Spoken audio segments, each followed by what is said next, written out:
The picture's in front of me. I'm on the stage. Anyway, hey everybody, we're having a little bit of technical difficulties. So there is Tommy. Tommy has just joined us down there. Okay, there we go. So hello again to everybody who joined us, and hello to everybody who we also saw on the JCW stream just a few minutes ago. It was a pretty dope episode, if I may say so myself. Today, EC and Weird Bob and I will be joined by a very amazing athlete and an amazing human being. He is half of the Backseat Boyz. You know him as Tommy Grayson.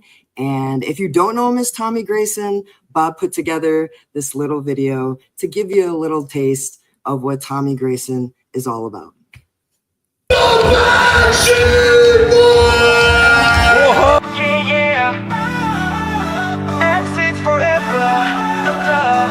The time for playing games is done. Adversaries all better run. We're coming up to reach the top, unbeatable and we'll never stop. We're the ones in charge, yeah. We're staying living large, yeah. We're the one who fly, yeah. They don't ever have a chance, why do they even try? Everybody, yeah, yeah, yeah. Rock your body, yeah, yeah, yeah. Time to party, yeah, yeah, yeah. Cause the Backseat Boyz are back. Is whoop whoop and much clown love. Wow, that was hello, Tommy. that was absolutely incredible. But before I continue, I just want to make sure you guys could hear and see me. Okay. Yep. Right on. Well, I just, guys, I legitimately got emotional watching that. That was like, I'm speechless. That was beautiful. Bob, Pia, and I'm sorry, Strange and EC Juggalo. You know, just I'm just honored and happy to be here. I'm like a day out of surgery, so if I'm not making 100% sense, you know, with my emotions, I'm sorry, but I promise you that once we get into the actual brass tacks of why we're all here, you know, I'm on point because I am very, very, very tuned in to the war between JCW and GCW. It cost me an ankle. Yeah, we're so hyped that you pulled up to the channel, and appreciate, you know, getting to meet you and everything like that. I always say thank you for sacrificing your body, whoop whoop, and you know, thank you for all the love that you show all the Juggalos. Always, man. You know, I've been a Juggalo pretty much as far back as I could remember, and you know, just like wrestling, it was like, and rap music in general, but like, it's like when my brother and I, when we discovered ITP and we discovered, you know, what being a Juggalo was, the Juggalo family, and just being yourself and just the do-it-yourself attitude, you know, that we had always longed for. You know, the two things we always loved growing up were wrestling and music. You know, obviously we love toys and video games and comics and all that stuff, but those were the two things that really inspired us, you know, to pursue, you know, our passion and our dreams. You know, our father was a drummer. And we really, like, we had school friends, but we were each other's, like Matt and Jeff. That's how we were. So it was very easy for us to create a world for ourselves. And ICP were like kindred spirits to us in a lot of ways, because they were two, you know, guys who loved wrestling and loved hip hop. And it was like, you know, they checked all the boxes. You know, they were high energy, they were characters, they looked fresh, they, you know, rapped dope. We loved their merch. You know, here I am fucking still wearing it, you know, how many years later. And obviously grew up on JCW just because the fact that they were ambitious enough to go the extra mile and open up a promotion made it tangible for us to set goals in our wrestling career. So to be able to be working with JCW to the extent that I am today is, I would say it's an honor and a privilege, but at this point I'm done. I'm done I'm done being thankful, because at this point it very much is, you know, it's destiny. You know, when you want something that bad enough, you have to work so hard at it to the point where it becomes exactly what you are. Like, I can't step away from wrestling at all right now. I'm that in deep. So it's like, you know, if I didn't have this passion, if I wasn't meant to do this, you know what I'm saying, it'd be very easy for me to walk away. But the fact that, you know, my injury is now putting me more in tune with the upward trajectory of JCW. Is like, that's something that, you know, it's inexplainable.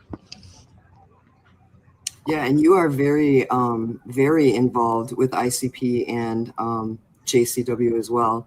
I think that maybe people don't realize how much you were doing on the tour, but you were very, very much physically exerting yourself beyond just wrestling. So I feel so bad that you did all of that work and then got injured. And I'm so glad that you're getting it taken care of and you're on the mend, because I know that your comeback story is going to be so inspiring to so many people. Well, thank you. You know, it's a job. You know, you got to do what you got to do. Shouts out to the Backseat Boyz, Johnny Cashmere and JP Grayson, my two best friends in the world, my brothers. They're, you know, you're still gonna get to see them in action. You know, Backseat ain't going nowhere. So, you know, that's a fucking fact right there. You know, it's Backseat for life. And once you are a Backseat, you are a Backseat forever. But yeah, you know, honestly, when looking at it subjectively, you know, like objectively, it sucks. It's a broken ankle. You know, it takes you out of work. It takes you out of action. But you have to look at it from a standpoint of, I didn't get hurt on the road. I was able to seek immediate attention and physical care. Everyone has been phenomenally supportive in the wrestling business, in the Juggalodium, in, you know, my personal life. I was, you know, real spit, I was supposed to be moving out to Detroit. You know, Strange and Bob know all about that. You know, like, because JP and I are so involved with the wicked shit, you know, we were in the process of relocating. That's on the back burner now. And, you know, there's good and bad that comes back. Yeah, you know, there's good and bad that comes with everything, you know. Not to peel back the curtain a little bit, but I wasn't the only one who had surgery yesterday in my family. My father had his second shoulder surgery in the past 25 years. Oh, wow. So I'm thankful that, you know, myself and my brothers were able to, you know, be around to make sure that, you know, he is also you know, recovering healthy. You know, when lifes, you have to take the good with the bad and the bad with the good, as the day 1 2 Tough Tony would say. You know, you got to just, you got to take the good with the bad and be thankful. And I'm thankful that, you know, I had a successful surgery. I'm thankful that I will be able to rehab with Crowbar in New Jersey. Shouts out to him. I'm thankful for the support that I've gotten from, you know, the GCW locker room, from the JCW locker room, from the entire wrestling community. I've had people that literally, I used to collect their action figures hitting me up, you know, getting me their best wishes. Right. If that ain't a fucking sign that, like, something is, like, gonna be okay, you know what I'm saying? It's like, I just, you know, from here on out, I just want to be serviceable to the wrestling industry and just help people, you know, help people come up with ideas, help people come up with, you know, characters, help people come up with promos and stuff. You know, I will 100% be back in the ring, but, you know, my mind and my passion for wrestling is only being further invigorated while, you know, I physically can't be in the ring. We do have a comment that I want to read to you. El Juggalos says, "Hey Tommy, I remember seeing you on Combat 1 back in 2024. I had no idea how much of a big deal you and JP would be a year later. Thank you for opening my eyes to your wrestling." Thank you, El Juggalo, and yeah, I'm so happy we got to, you know, do that show. If it wasn't for that show, again, I wouldn't be here. That was the first time we got to meet Violent J. That was the first time we got to hang out, you know, with those guys and go out and wrestle in Michigan. If it wasn't for that night, you know, I wouldn't be in this position that I'm in right now. You know, real spit. Sometimes that's how life works. It, you know, it sometimes just takes getting in a car and driving all the way to fucking Detroit when you're in, you know, Rockland County, New York, which, if you don't know, that's a 9.5-hour drive, you know, and I stopped in Cleveland, you know, to see my aunt. So it's like, shit, but sometimes yeah, but, you know, sometimes it'd be like that. And I'm thankful for that because, you know, I got to go to the gathering of the Juggalos. You know what I'm saying? I didn't have that on my radar when I first went out there. So I'll always have love and appreciation for, you know, Combat 1 and the opportunity that we had to go out to Michigan. So, you know, shouts out to them. Oh, wait a minute. We weren't at that one, were we, Bob? Combat 1. No, We were at a Combat 1 event. I don't know if it was the one you were at, but Jay was there. Jay, so Jay did commentary, I think like a month after we were there. Yeah, that's the one. So this is what happened. All right. We got booked for Combat 1. Us, Kashmir, Simon Gott, shouts out to him. That's my motherfucking homeboy. Alex Shelley and a couple of other guys. We got booked out there. And really, this is the beginning of the story. You know, and I guess this could sort of segue into the GCW-JCW stuff, but literally, my brother sent a message to Jay saying that, yo, man, we'll be in Michigan. You know, would you want to pull up and, you know, hang out and check us out? And he was like, oh, fuck yeah. And then I kid you not, Wow. we're in the locker room and you know, people are saying he's not coming. I'm like, oh, you watch. And I swear to God, the first thing I see is the barbed wire tattoo on his leg and the lazy and crazy. I'm like, that's fucking Jay. And just really by the end of the night, we're hanging out, and it's like, you know, just one of those people that it was like a long lost family member that you never knew you had. And he was just, he was like, yo, pull up, you know, come to the crib. I was like, damn, Jay, I got to head back home, but like, you know, maybe next time. And then sure enough, next time we pulled up to JCW, won the JCW tag titles, and spent the whole next day watching wrestling and, you know, just checking out the future, you know, what would become Lunacy, you know. So that right there was a very historic weekend for the Backseat Boyz, because I was able to cultivate a relationship with one of my idols and, you know, develop a business sense and a business rapport, because he got to see that we were hustlers. He got to see that we were, you know, that we did videos, that we did podcasts, that we, you know, that we ran a company already. So we had a mind outside of the ring for the business. Yeah. And he definitely has recognized your talents since then. Like, yeah. You are very, very talented in many ways and very, very useful. I don't know if it's talent as much as it is intuition and just an ability to get work done. But you know, the one thing, and I know you guys know this because, you know, anybody who works with Violent J in any capacity knows that when he sees talent, he pulls it out of them. Oh, he sure does. Yeah. He has an eye for talent. He always has. You know, there's a reason why Psychopathic has been so successful for so long, and has existed through pretty much all the major eras of hip hop of the last 30 years, and, you know, has been able to do their own thing because he sees talent, and he sees talent not just musically, but just he sees people that want to get work done and that have an eye for shit. So he's very good at stuff like that. Yeah, I agree. And he's very humble about it. I feel that he's no ego about it, like completely like appreciative of people's talents that maybe don't even realize that he recognizes their talent until he says something. Because I know he does watch a lot of YouTube, so I know he sees a lot of people, and he could like whoever he wants, but luckily he was interested, like he was in you, like in us, in doing some things with him, and we're so grateful for all of that. Right.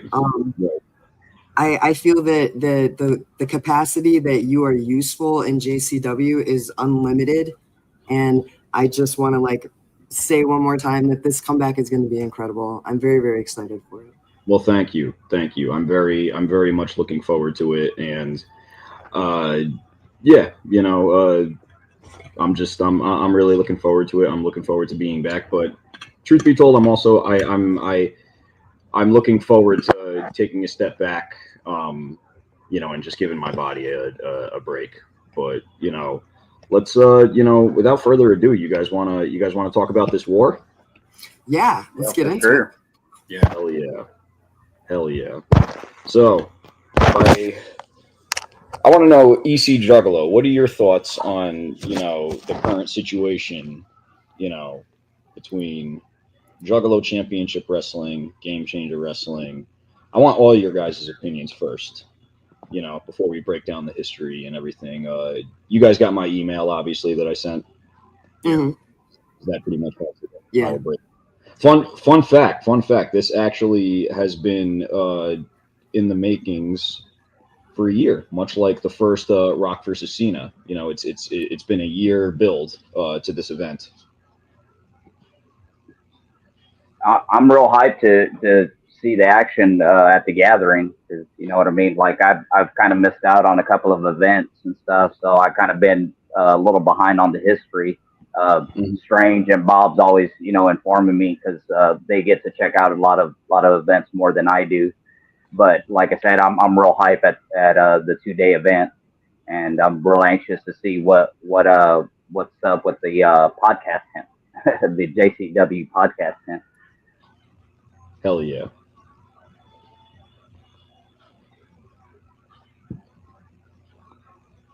Eric, you're muted. You're muted. Yeah, you're muted. Of course I'm muted. I'm the clown. I need to make like a video and hit the video and be like, you're muted. Or have a little sign that says mute. I think that GCW has a lot of good wrestlers. Okay, I'm not going to take that away from them, but I think that the competition between GCW and JCW is so exciting because it's not like, it's my show, so I can say it. It's not like wrestling for pussies. You know what I mean? Like you guys are like, you're actually fighting each other. There's men fighting women. There's tag teams. There's 3-man. You guys do all kinds of matches. There's weapons. There's no weapons, but there is a lot of blood. There's a lot. There's a lot going on there. There's storylines. There's a lot of things that I feel like, just personally, I think lack in GCW, and I think that the wrestling is a little subpar to JCW, and unfortunately, it's going to become really, really evident during the gathering. But I'm excited. I'm there for it. You know, we'll be there, obviously, and we will. We'll be showing everybody who's not there, and for those of you who weren't there, we'll give you a different view on it. But and we're not talking about showing people our buttholes. We're not talking about showing people our buttholes. That's not. No. It's purely speculation. We don't get down like that. Much clown love, Tara. Much clown love. Oh yeah, I see her. Bob, what do you think? I don't really fuck with JCW. JCW or GCW? You did that twice now. No, but he wasn't talking about Juggalos. Totally he was talking about Jersey. I don't know. That's what I meant. Sorry, I was. Bob, actually, I just want to say this real quick, Bob. I'm not trying to cut you off, but I just got to say this because I didn't say it to Tommy. Tommy, he actually almost fought for JCW once, just so you know. He almost got in a fight. Yeah, in a fight over JCW. When was this? It was at Horror Slam. Horror Slam? Were we there? Yeah, this guy, he came up to us and he was like, I'm Violent J's homie. And then he looked at Bob's shirt and he goes, fuck JCW. And Bob's like, what the fuck? And he's like, hold this. I was like, don't, Bob. He's like, no, fuck that. I was like, what is up? I'm like, that is crazy to say that. You know what I mean? No, it was more than that. It was more than that. But that was how it started. Yeah, it did start that way. Yeah. All right. Yeah. I want to hear Bob's take and Bob's opinion. So the dude was drunk, like super drunk, and he just kept like poking at me, like he was like, oh, blah blah blah, and he like I made a joke. He didn't like my joke, and I continued to joke with him, and it just made him more mad. And he was like kept coming at me. He was like doing like bobbing his head at me like that, doing that kind of shit at me, and I'm like, look, you're not gonna punk me out, dude. Like just walk away. And that was pretty much it. But you know, Strange spoke up, and I just kind of walked away after that. So, right, I was like, Bob's like, he's like, it's all good, and I turned around, and I'm like, I like lowered my tone, and I go, what is your fucking problem? The guy's like, what? I'm like, really, literally? I'm like, Violent J's your homie? You say fuck JCW? You're a fucking idiot, man. I was so mad. Yeah. I got really Italian on him. I'm embarrassed. I thought I heard my talking there for a sec. Yeah, it was just a drunk dude. Yeah, clearly he had no idea what he was talking about. But I do have that. I do have the part. Get the fuck out of here. Oh my god. That's the rest. I was like, I knew you were gonna do that to me. Oh, I love The Sopranos is good for my soul, people. If you haven't watched The Sopranos, It is the best show about wrestling that has nothing to do with wrestling, and it is the best show about the Juggalo, like the Juggalo family and the Dark Carnival, that has nothing to do with the Juggalo family and the Dark Carnival. And if you don't know, I'm telling you to watch it, because if you've seen The Sopranos, you'll know what I'm talking about. It just is. It's the greatest piece of entertainment that is not related to wrestling, music, or the Juggalodium. It's just brilliant. It is. It's brilliant, and it was a lot of it was actually filmed here in Rockland County, believe it or not. Like the Pine Barrens, that was actually filmed probably like 10 minutes from where I'm at, believe it or not. Oh wow! Yeah. Did you supply the bodies for the Yeah, I sure did. They were like, "Hey, Backseat, you know, we need a couple of dead bodies around here." Exactly. So Jay announced this at the gathering last year, right? Yes. So yeah, I do have that clip if you want me to. Yeah, I have the entire thing right here. So the feud. So okay. The history of everything starts at the gathering of the Juggalos, 2024. Gathering. It was Gathering a Dream. No. It was Gathering of. What was last year's theme? It was Gathering of Legends, right? No, this year's Legends. Last year was Dreams. No. Wasn't it the Outer Space? No, that was the year before. No, that was the year before. All right. 2024. First Rising. Last year was called that. We all got rats rolling around in our heads. Jeez. Well, anyway, last year after Bloodymania 17, there was the Insane Clown Posse seminar, which took place Saturday morning. And the Duke Violent J announced at his seminar that 1 year from the day, there would be a 2-day war between Game Changer Wrestling and Juggalo Championship Wrestling. So if y'all got the clip, I'm going to let the Duke talk. Yep, I got it right here. I think I even have it queued up to the right spot. Let's see how I did. Last year was the zombie eye. Yes, that was the theme. Or that was the logo. We're talking about like the theme. One more thing about wrestling. I'm very proud of this too. And this is what we're doing. We're doing a coffee table book. Okay? It's like every page full color glossy, you know what I'm saying? This book is going to document ICP's entire history in wrestling. Oh, fuck yeah. From the flyers we made as kids back out wrestling, that's pretty fucking cool. WCW? From the flyers that kids, it's going to have every match documented. Like we're going back to all the live streams we've ever done and all that, document each match and what the card was and everything. It's going to be all in this book. And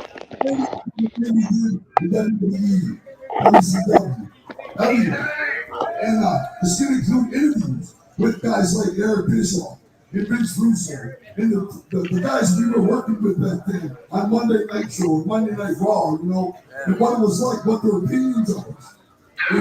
It's going to be great, and it's going to document A to Z, man. So look forward to that, y'all.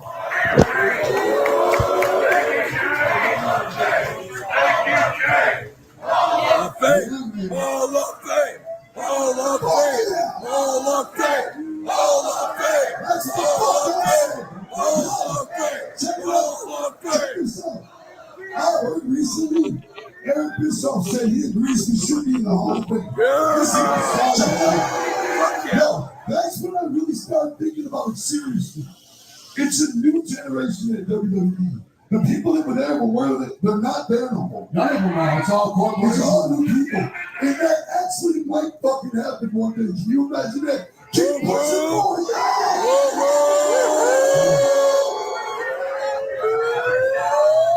All right. The internet. Is anybody familiar with the Shaggy Show on YouTube and Twitch? All right. Well, as you know, twice a week I stream Twitch and now it's YouTube as well, and drop vlogs and all that good shit. But there's a new podcast coming in the neighborhood. Yes, there is. Basically, if you've never seen a Shaggy show, it's a nonsense show about everything and nothing, dumbass vlogs, but you're doing stupid shit. But, like I said, Tommy J now has his very own podcast going on. Very shortly here. It started right. Did he say it already, or did I miss it? No, he hasn't. Bob kept coming in and out, so I got. I was like trying to do two things at once. Sorry. What happened? It might have been earlier. Oh, okay. Yeah, because he talked about the book. Yeah, that was the book. Oh, that was the clip. And He's talking about the train. He's talking about the Train of Terror. I'm trying to find exactly where he says, where he announces in this about the 2-day war. Let me see if I could. Okay. Pull it up here. The cheapest, ricketiest fucking. Oh, okay, that's right. Yeah, after this. Sorry, guys. No, you're good. You're good. I'm on your guys' show. Hey, you got the con taking place, but then at night you got the concerts taking place, and they actually overlap a little bit. So if you're more nerdy, you can hang out in the con a little bit longer if you wanted to. But you know it's gonna be dope, man. You can go back and forth between the two. It's a short, very short walk between the concerts venue and the actual convention center. This is going to be fucking epic. For real. I don't know. A lot of you ninjas don't know how big and how fresh the Dark Carnival Beans con actually is. I got my win legitimately flipped. Both times I went, I was like, holy shit. And it's for me, it was as impacting as the gathering, but it wasn't like the gathering. It was as fresh as the gathering. But it was its own fucking thing. I wore a head-to-toe ninja suit. Motherfucker still knew it was me. I was a ninja in this bitch. I don't camouflage too well. So if anybody here has ever been to some of the very first gatherings of the Juggalos, right? There were indoors events inside convention centers. That's why it feels so different. I don't know. It harkens back to that. Okay, a lot of ninjas, a lot of Juggalos say it's very reminiscent to one of the very original first gathering of the Juggalos. They were an indoor event. And they fucking love it for those reasons. Not everybody wants to be sweating balls out here, outside in the heat, including fat kids who look like melted vanilla ice cream with their shirt off, like myself. Me too. All right.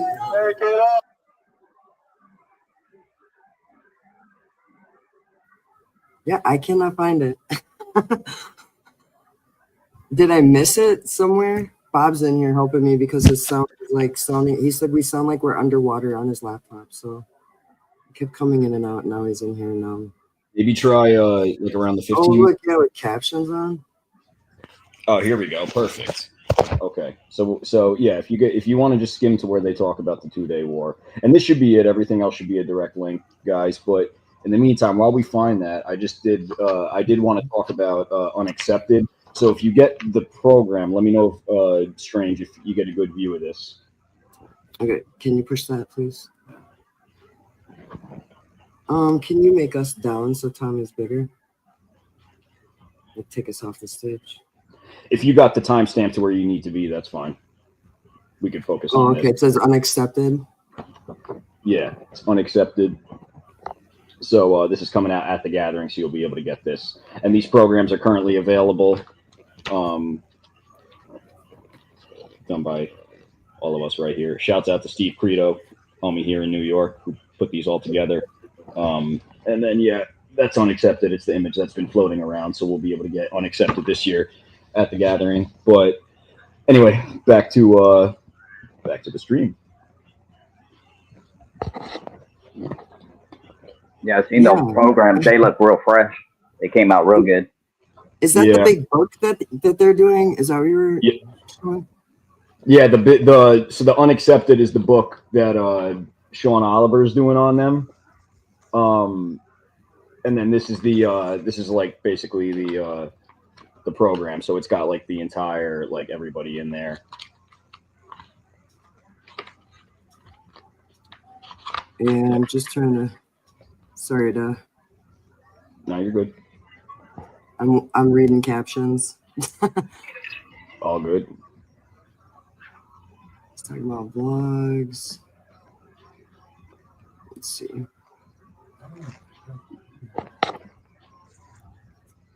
Yeah, EC, were you at the wrestling last year? Yeah, I was for a little bit, but then of course, like always, all the tall people get in front of me and I can't see, so I ended up going back to the because at first everybody was kind of lined up on the fence, and then they had everybody jump on stage, and they kind of like surrounded the whole thing. And the only time you could see the wrestlers was when they got on the top turnbuckle and stuff, and doing all kinds of acrobatic flips and stuff. It was that part was dope, of course, but the rest of it I couldn't see nothing. Yeah, there's a pavilion this year. I guess I was seeing on the. Yeah, that's the one I'm hype about. So check it out to see what they got. Yeah, from what I saw, it was like right. You know where the first aid tent is, right off the side of the main stage, right? I think that's where it is. Yeah, it's right next to the info tent, or where the info tent used to be. Yeah, right, and by that little guitar,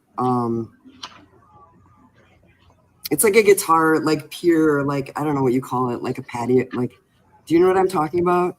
We actually because a little bit further up, that's where the hilltop is. That's where we chill. Yeah, I literally I cannot. This is like the most. I think this is. I have the Instagram post where he's talking about it. Oh, if you have the Instagram, if you have the Instagram post, yeah, because I know that. All right, perfect. All right, so anyway, moving further along. This is so literally. All right, he announces it at the gathering to the Juggalos. There's an actual Instagram video on social media of the clip. If you watch the entire seminar, he talks about it. But anyway, we're not gonna make everybody sit around and wait for that. It's there. This is Game Changer Wrestling, the bad one, live from Detroit, Michigan. The match was Thrunt, one called Manders, Dark Sheik, and Effie versus Too Tough Tony, Briar Wellington, and Man Pondo with Violent J. This was at Harpo's in Detroit, and after the match, Jay publicly challenges GCW to a 2-day war at the gathering. So, in essence, the gathering announcement was him saying that he was going to challenge GCW to the war. This is the public declaration on GCW's turf, but technically in JCW's home, if you get what I'm saying. Right. GCW was ambitious for this one. You know what I'm saying? Exactly. Cool. You got it, Bob. Click the button. You got it? What? Click it. Oh shit. Yeah. What's going on with this shit? There's no sound. What's going on? You got to hit the sound in the bottom right.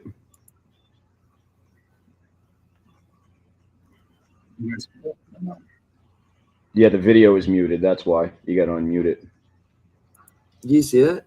Man, Pondo, all three are former JCW World Heavyweight Champions. If you don't know about JCW, we've been around touring this country for 25 years, doing pay-per-views, live streams. Back when nobody was doing that shit, we've been at this whole time. But we feel we've been ignored by the wrestling media because of the word Juggalo used in the name of our promotion. You see, many people feel Juggalo discredits our promotion.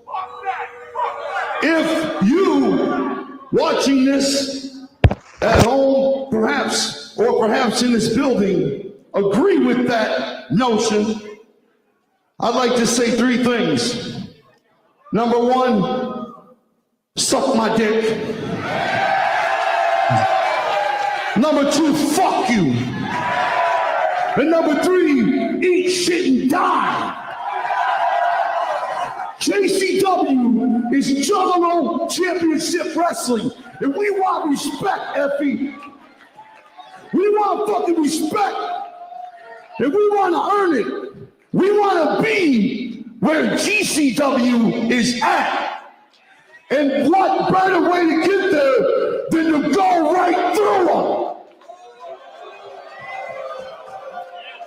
That's why, right now, on behalf of JCW, we are fucking challenging you, JCW, the entire locker room, the entire fucking ring crew, the security in the parking lot, the fucking social media nerds you hire. We challenge all of you. You beat us tonight here in this match. But we challenge you to a 2-day war at the gathering of the Juggalos. GCW versus JCW. You want to challenge Game Changer Wrestling at the biggest gathering of the Juggalos in the world at your home turf. Juggalo Championship Wrestling versus Game Changer Wrestling. I like it, Effie. I like it. You know what I'm thinking? Whoop, whoop, you're on, dude! Well, Effie accepting on behalf of Game Changer Wrestling.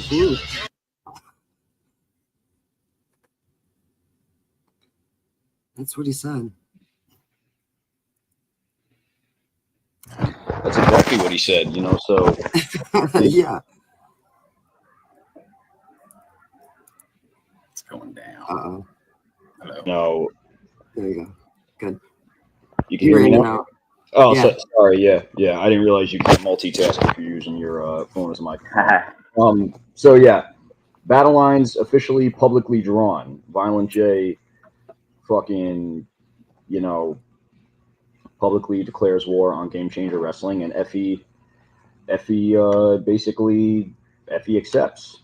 So, you know, here's where the feud starts to sort of die down a little bit. You know, bear with me a little bit. I'm kind of just going to go through some notes. I would say the thing that we should queue up if we can is the we'll pull up the reel from GCW The People versus GCW 2025. But just before we get to that, yeah, I'll cue it up while you talk. Right. So GCW The Code, that was the next day, the following night, in Rochester, New York. We were actually there for that, but we didn't wrestle. We were just there to hang out with Jay and Tony.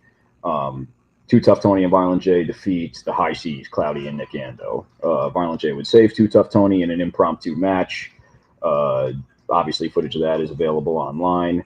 It's Jay's last match. You know, personally, I think it was kind of cool to see Jay in there. You know what I mean? I don't know what I don't know. I'm not really sure what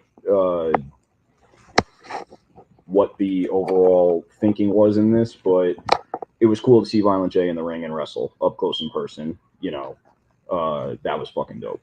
It was dope to be there with him.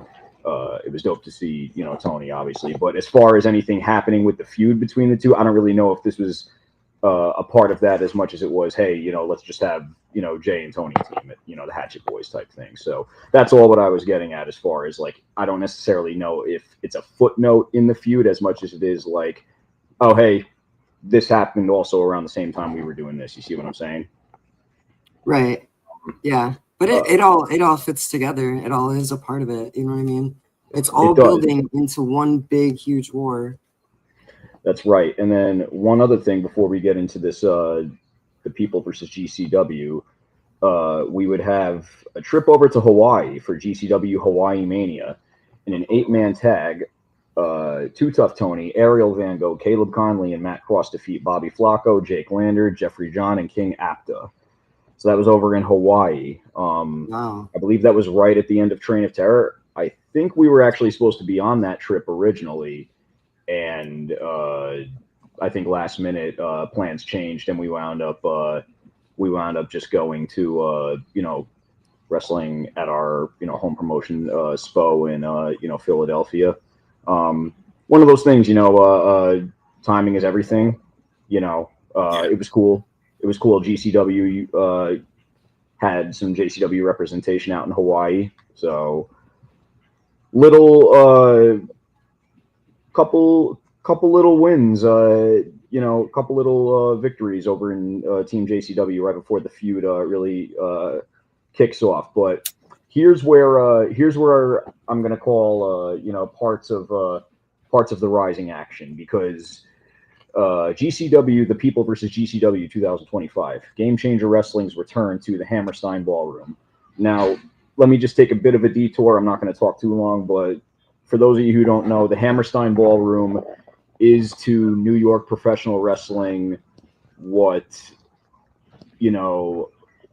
being at Koryukin Hall in Japan is. It is the biggest venue outside of the biggest venue. So for New York, we have the Garden. Tokyo has the Tokyo Dome. But right down the street from the Garden is the Manhattan Center, or the Hammerstein Ballroom. This is the infamous venue that hosted many ECW shows, both in the original ECW as well as the ECW on Sci-Fi, unfortunately. Personally, two of my favorite events of all time, Guilty as Charged 01, ECW's original last pay-per-view, which ended with RVD taking on Jerry Lynn in the famous Tiger Stripes. And then also One Night Stand 05. I think one of the greatest wrestling moments of all time will always be when Beulah McGillicuddy comes out to save Tommy Dreamer, and he's got Crimson Mask, and they're just hugging and embracing in the middle of the ballroom, and just everyone is just, That's beautiful. Yeah, so lot of significance in the Hammerstein Ballroom. So this was really a really important dope moment for me personally, because not only was I showing up to GCW with Violent J, with Too Tough Tony, with my brother, in the Hammerstein motherfucking Ballroom with them JCW tag titles, but I'm gonna just have to let Bob play the video, because this is just this was what we call getting our entrance. JCW in the building. Too Tough Tony, Violent J. Next participants, the new Backseat Boyz, Too Tough Tony and Violent J, Juggalo Championship Wrestling. Too Tough Tony now rocking the American Championship for JCW, and of course the tag team champions, the new Backseat Boyz. They are here, guys. In just a couple months, there's going to be a battle and a war. JCW and GCW. Stay tuned for that. Well, I mean, look, I think the first shot's happening right now. Absolutely. You don't come into their house. You don't come into the Hammerstein GCW waving somebody else's flag. And you got to like their odds. I mean, they came in 3 strong out of the entire lineup here. Too Tough Tony trying to get it. Whoop, we got elimination. There's one right in front of us. I didn't see who that was. Bobby Flacco bites the dust. Bobby not in it anymore. And they're still coming. We got more people coming here. Oh, we're not done Who's yet. next? We are not done. It looks like you got Sleepy Ed out there on the apron. We're the size of this guy coming out. Just throwing them around.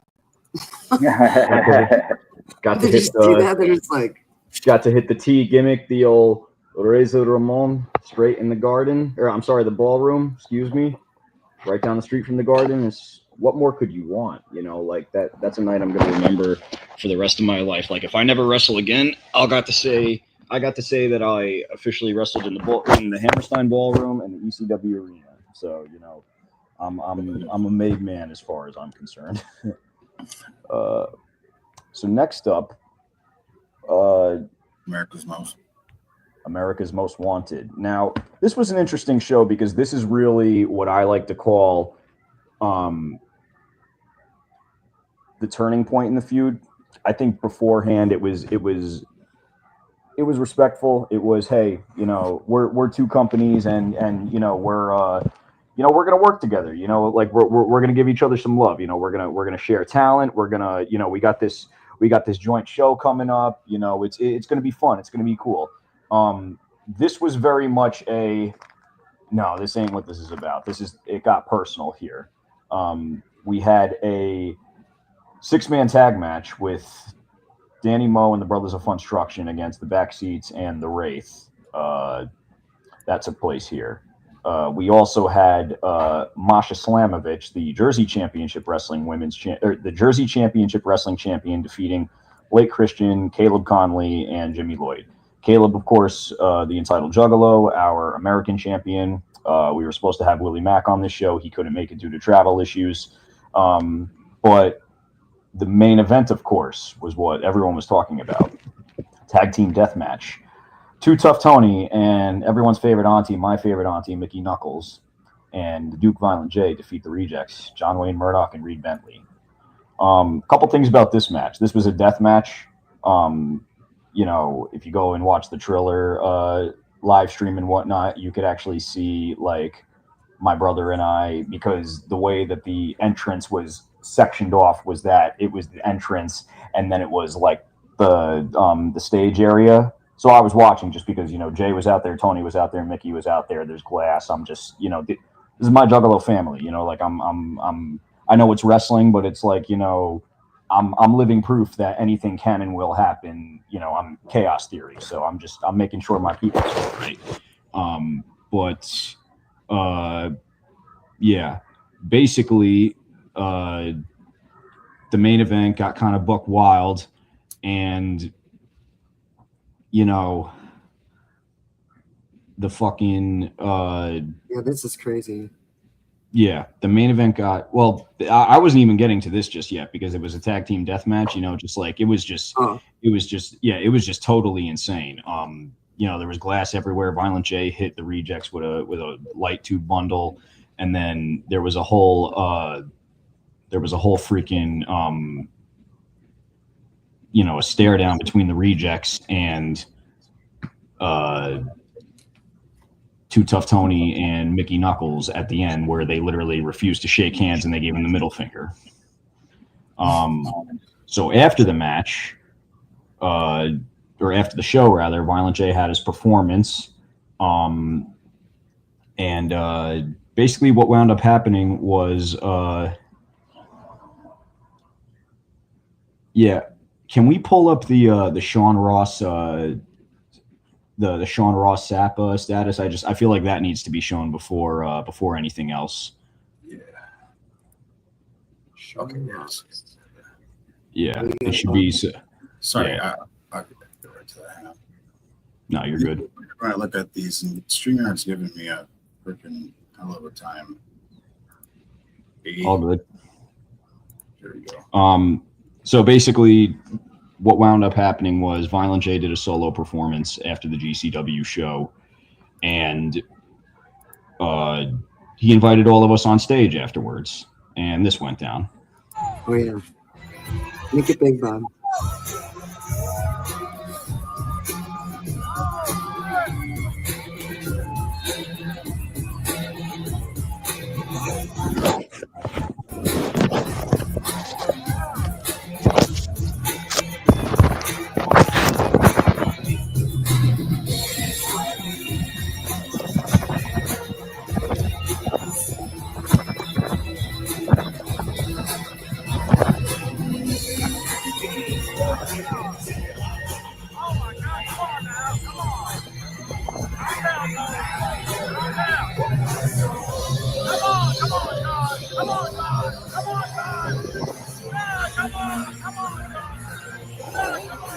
What in the hell?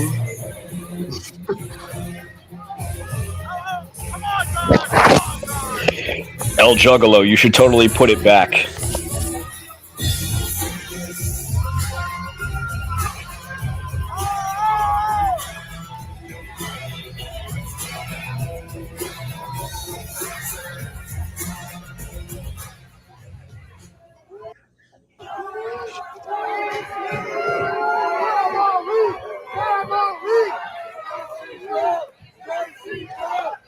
Yeah, this is some fuck shit. I would just show this whole video because this is some fuck shit that's happening.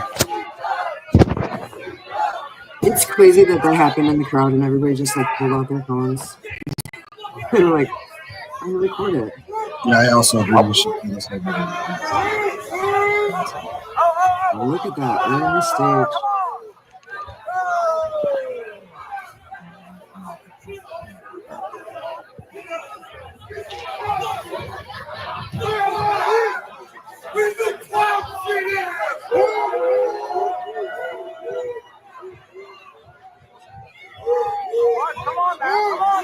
There I am right there. Oh, look. Wow.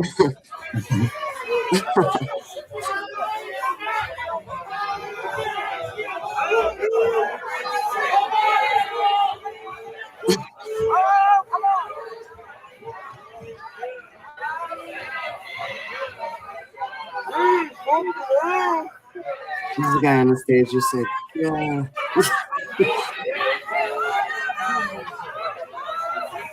I don't know. I think that was probably somewhere. Oh, here we go. Here we go.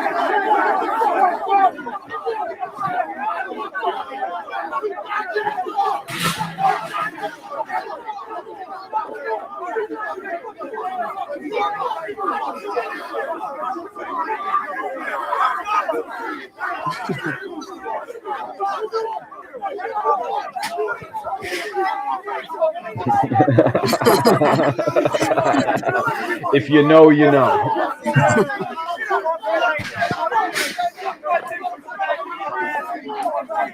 Oh, hey. I can't believe I said that.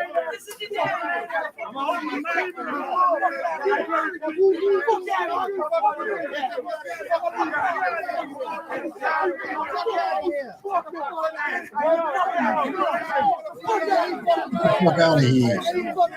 Get the fuck out of here. He walked right up to Violent J and turned around like, oh, sorry.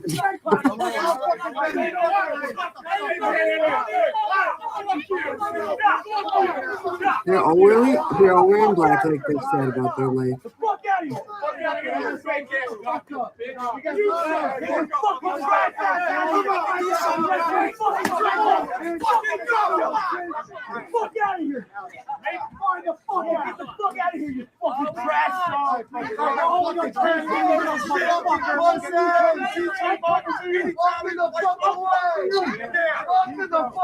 Shit.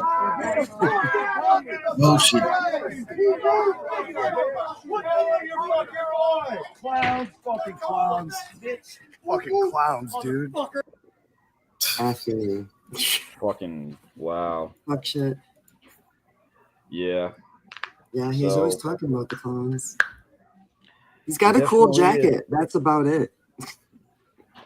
Yeah, I mean those He's a good GCW guys, they're really something, aren't they? You know. Yeah, you could say Now- that.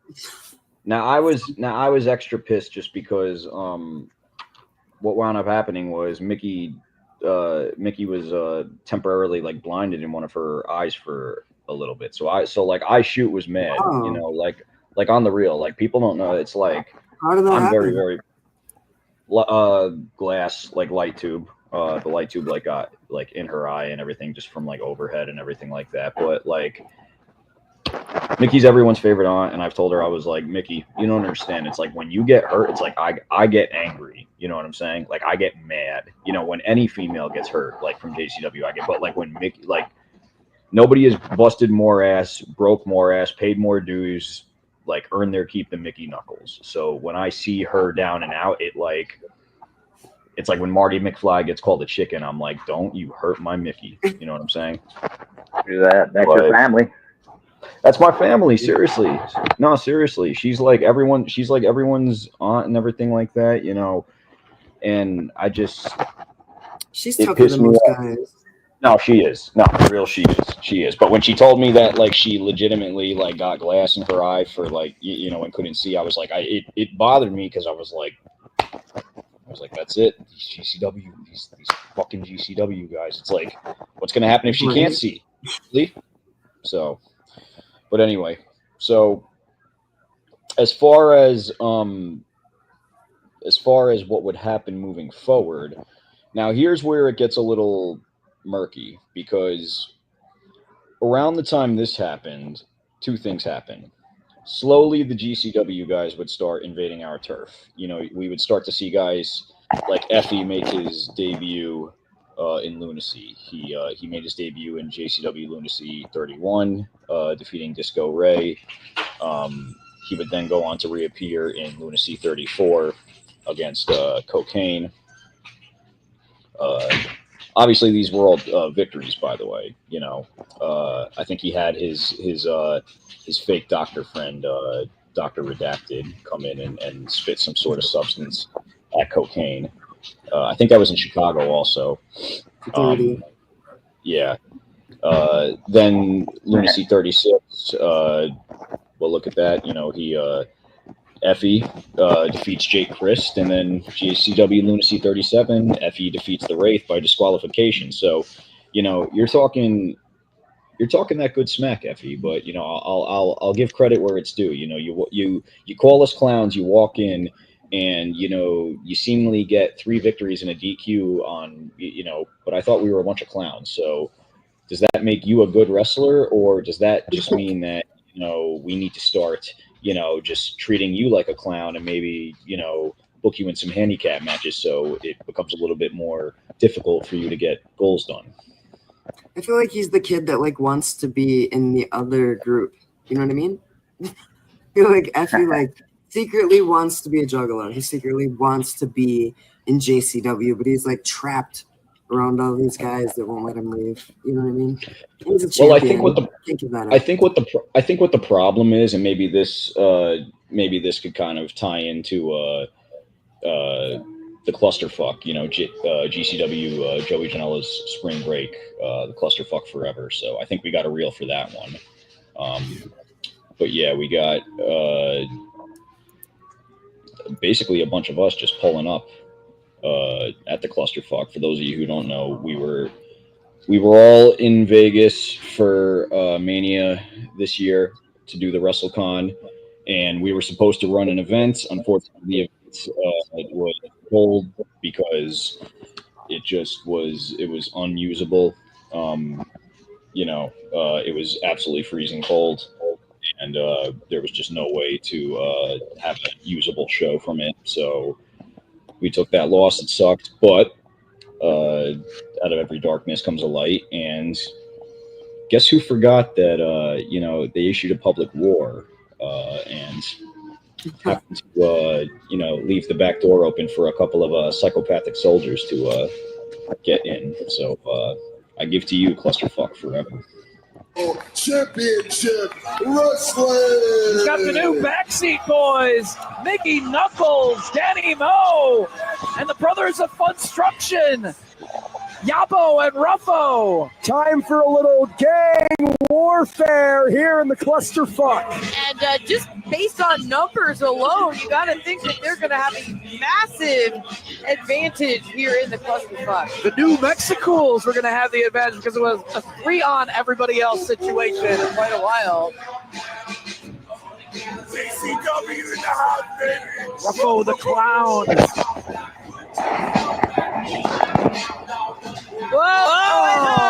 And paying the price for it. And now look at Danny Moe swarming. Laying the boots to New Roy. And once again, Team JCW, that numbers advantage seems unstoppable. They're very lucky there's no scaffold here. That's all I'm going to say. There were some cookie sheets inside that trash can. Backseat Boyz and Danny Moe beating down on New Roy. This blows for New Roy.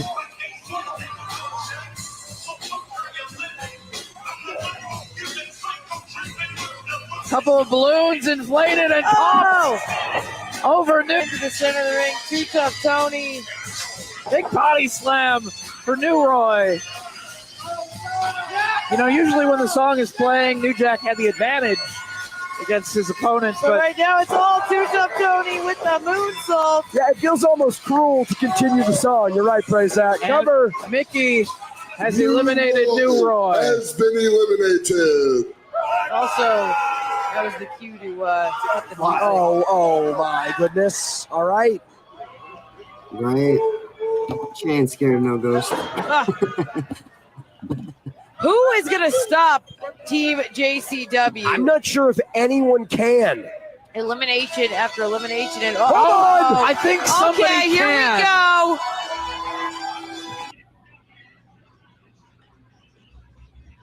Isn't that pretty long?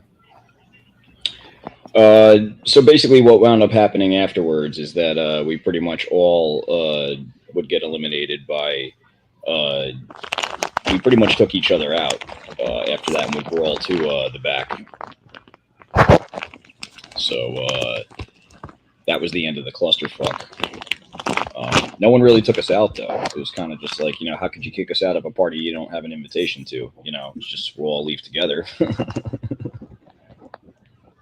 Rumor is cocaine is actually Jay. Yeah, yeah, and Mecha Wolf is and Mecha Wolf is Shaggy.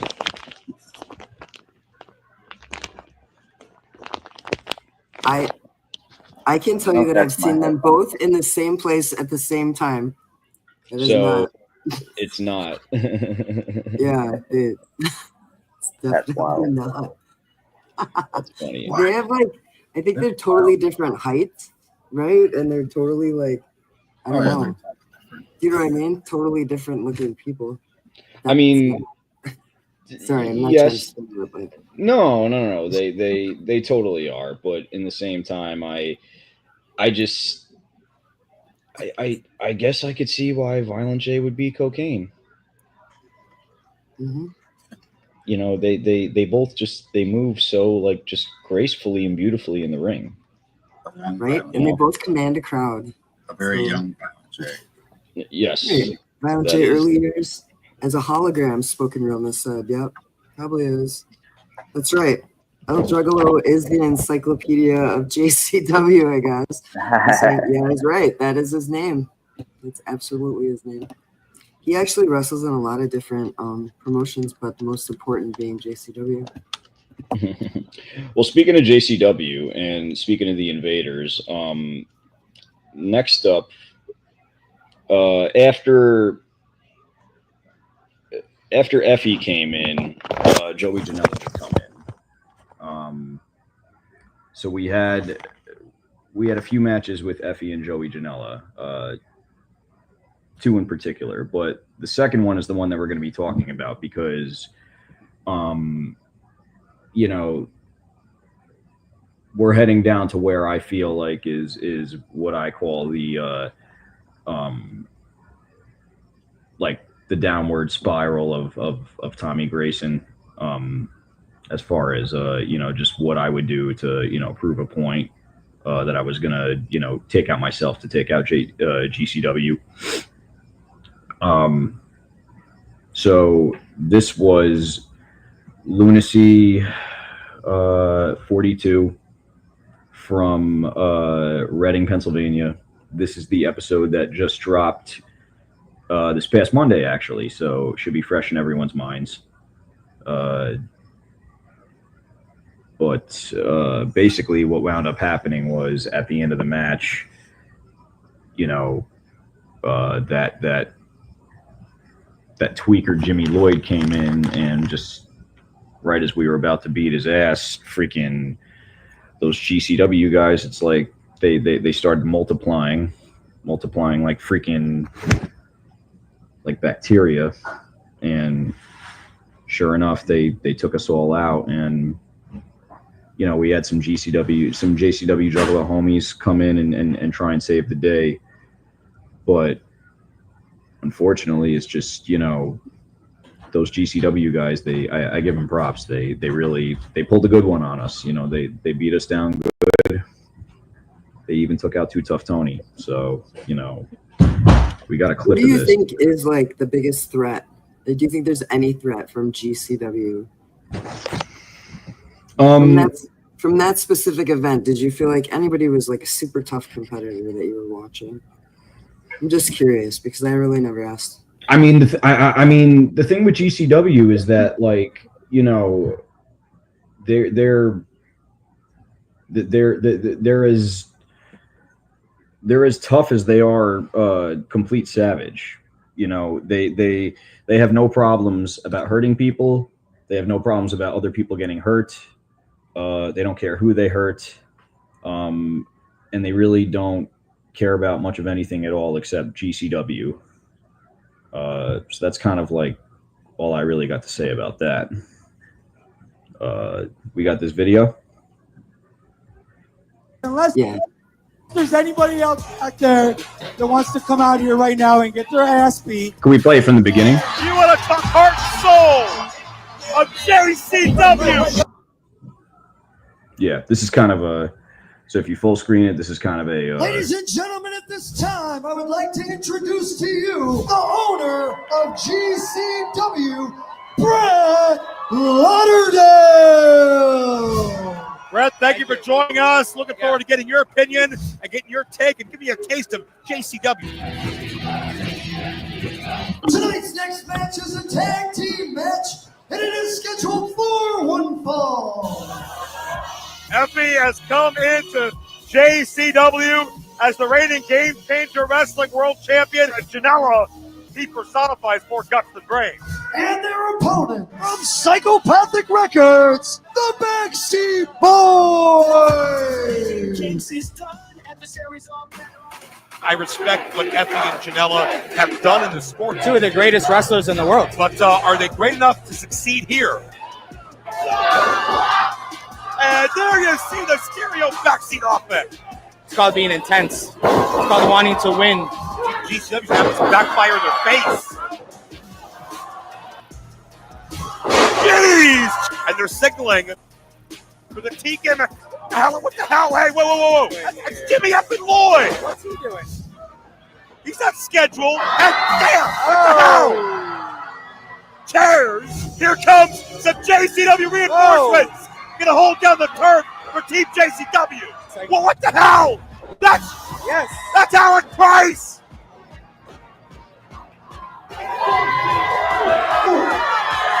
Here come the brothers. This is JCW Heart and Soul. Now, that's the bulldozer about Tremont.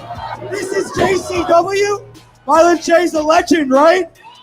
Woo woo! They told me he fell off, but I didn't realize it was like this. Holy shit. This is embarrassing. Listen, unless there's anybody else out there that wants to come out here right now and get their ass beat. You want to talk heart and soul of JCW? Wait. Tony, you know I got a lot of respect for you. I want to give you an opportunity today. You can leave this lifestyle behind. That looks good on you. Let me see. Hey. Fuck you. I'm a motherfucking juggalo, bitch. Hey, Tony. Biggest mistake you ever made, Tony. Fuck this guy up. Oh, too easy. Woo, motherfucker. Hey, we're out of here.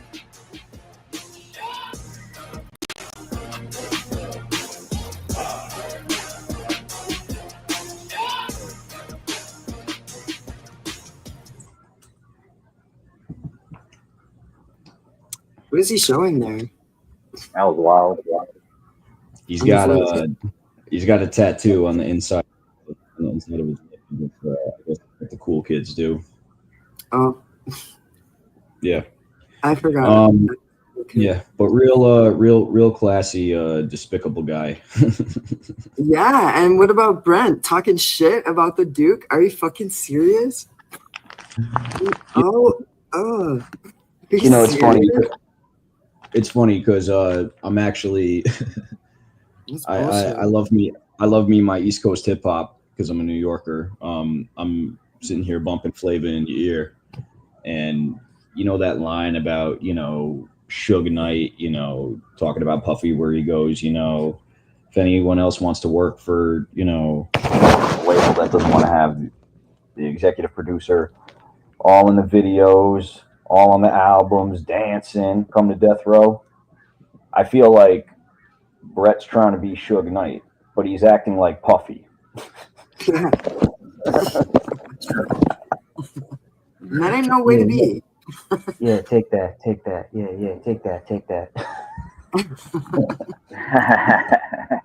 Nah, for the record, I don't fuck with none of that. But yeah, no, they're trying. Let's trying to make this some East Coast West Coast shit. It's like, yo, like, you know what happened, right? Dudes died. One of them the day JP was born. Oh wow. Oh, I'm sorry. No, September 7th, 96. That's the day Pac was shot. That's the day my brother JP was born. Oh wow. Which is also Easy E's birthday. So.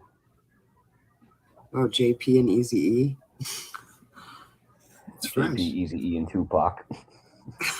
It's fucking sweet, actually. See? And I'm pretty sure I'm birthday siblings with Gangrel and Ice-T. Damn. Yeah, I think I've seen you rap before. Oh, only on stage. Hobson, that's it. Yeah. Shouts out to Hobson. I wish he would go back to doing like Juggalo music. Yeah. So, get the fuck out of here.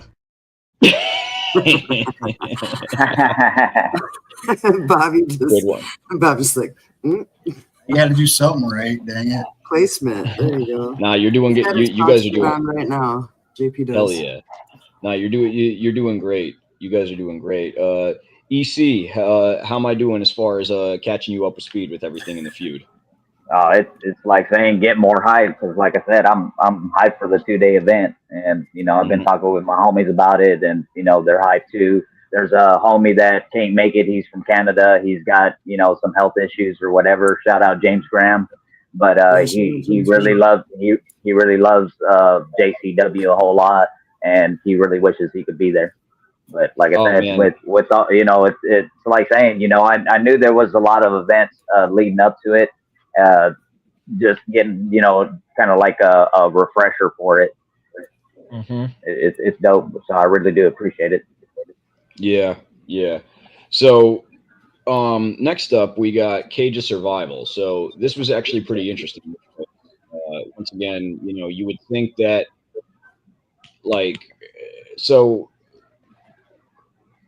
pretty much so that we're all caught up with current lunacy. Because today we actually just dropped an episode.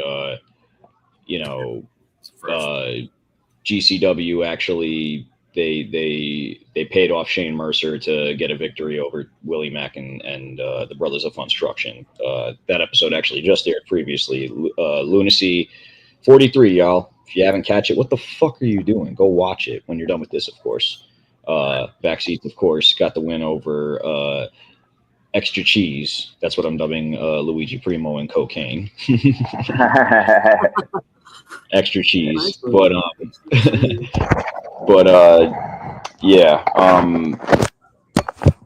Cage of Survival is one of GCW's yearly events that they do, I guess, where there's a Cage of Survival, which is an offshoot of the Cage of Death, which is basically an offshoot of the Hell in a Cell, but with gimmicks. Yep. So at this Cage of Death event, we were actually there because we were in AC to watch our homie, your homie, Too Tough Tony, get involved by none other than the Duke himself, Violent J. So we were in town. There were also a couple of our guys that were there because they were going to be taking on some of their guys. I believe it was Too Tough Tony, Mickey Knuckles, and the Brothers of Construction taking on Effie, Jimmy Lloyd, Matt Tremont, and John Wayne Murdoch. And what you're about to see is the aftermath of what happened. Big old superplex, I think. Wait, no. Not this one. It was the GCW versus JCW COS brawl.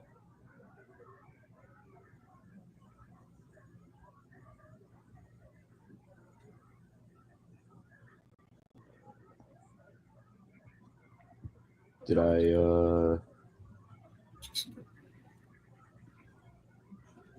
Wow. Oh wait, hold on. Here, I got you. Technical difficulties. There we go. Shout out to Wakanda. Shouts out to Wakanda. Shouts out to Taffy. I'm so happy that we got to see you guys on the most recent stop in was it Tennessee? Yeah. That was so dope.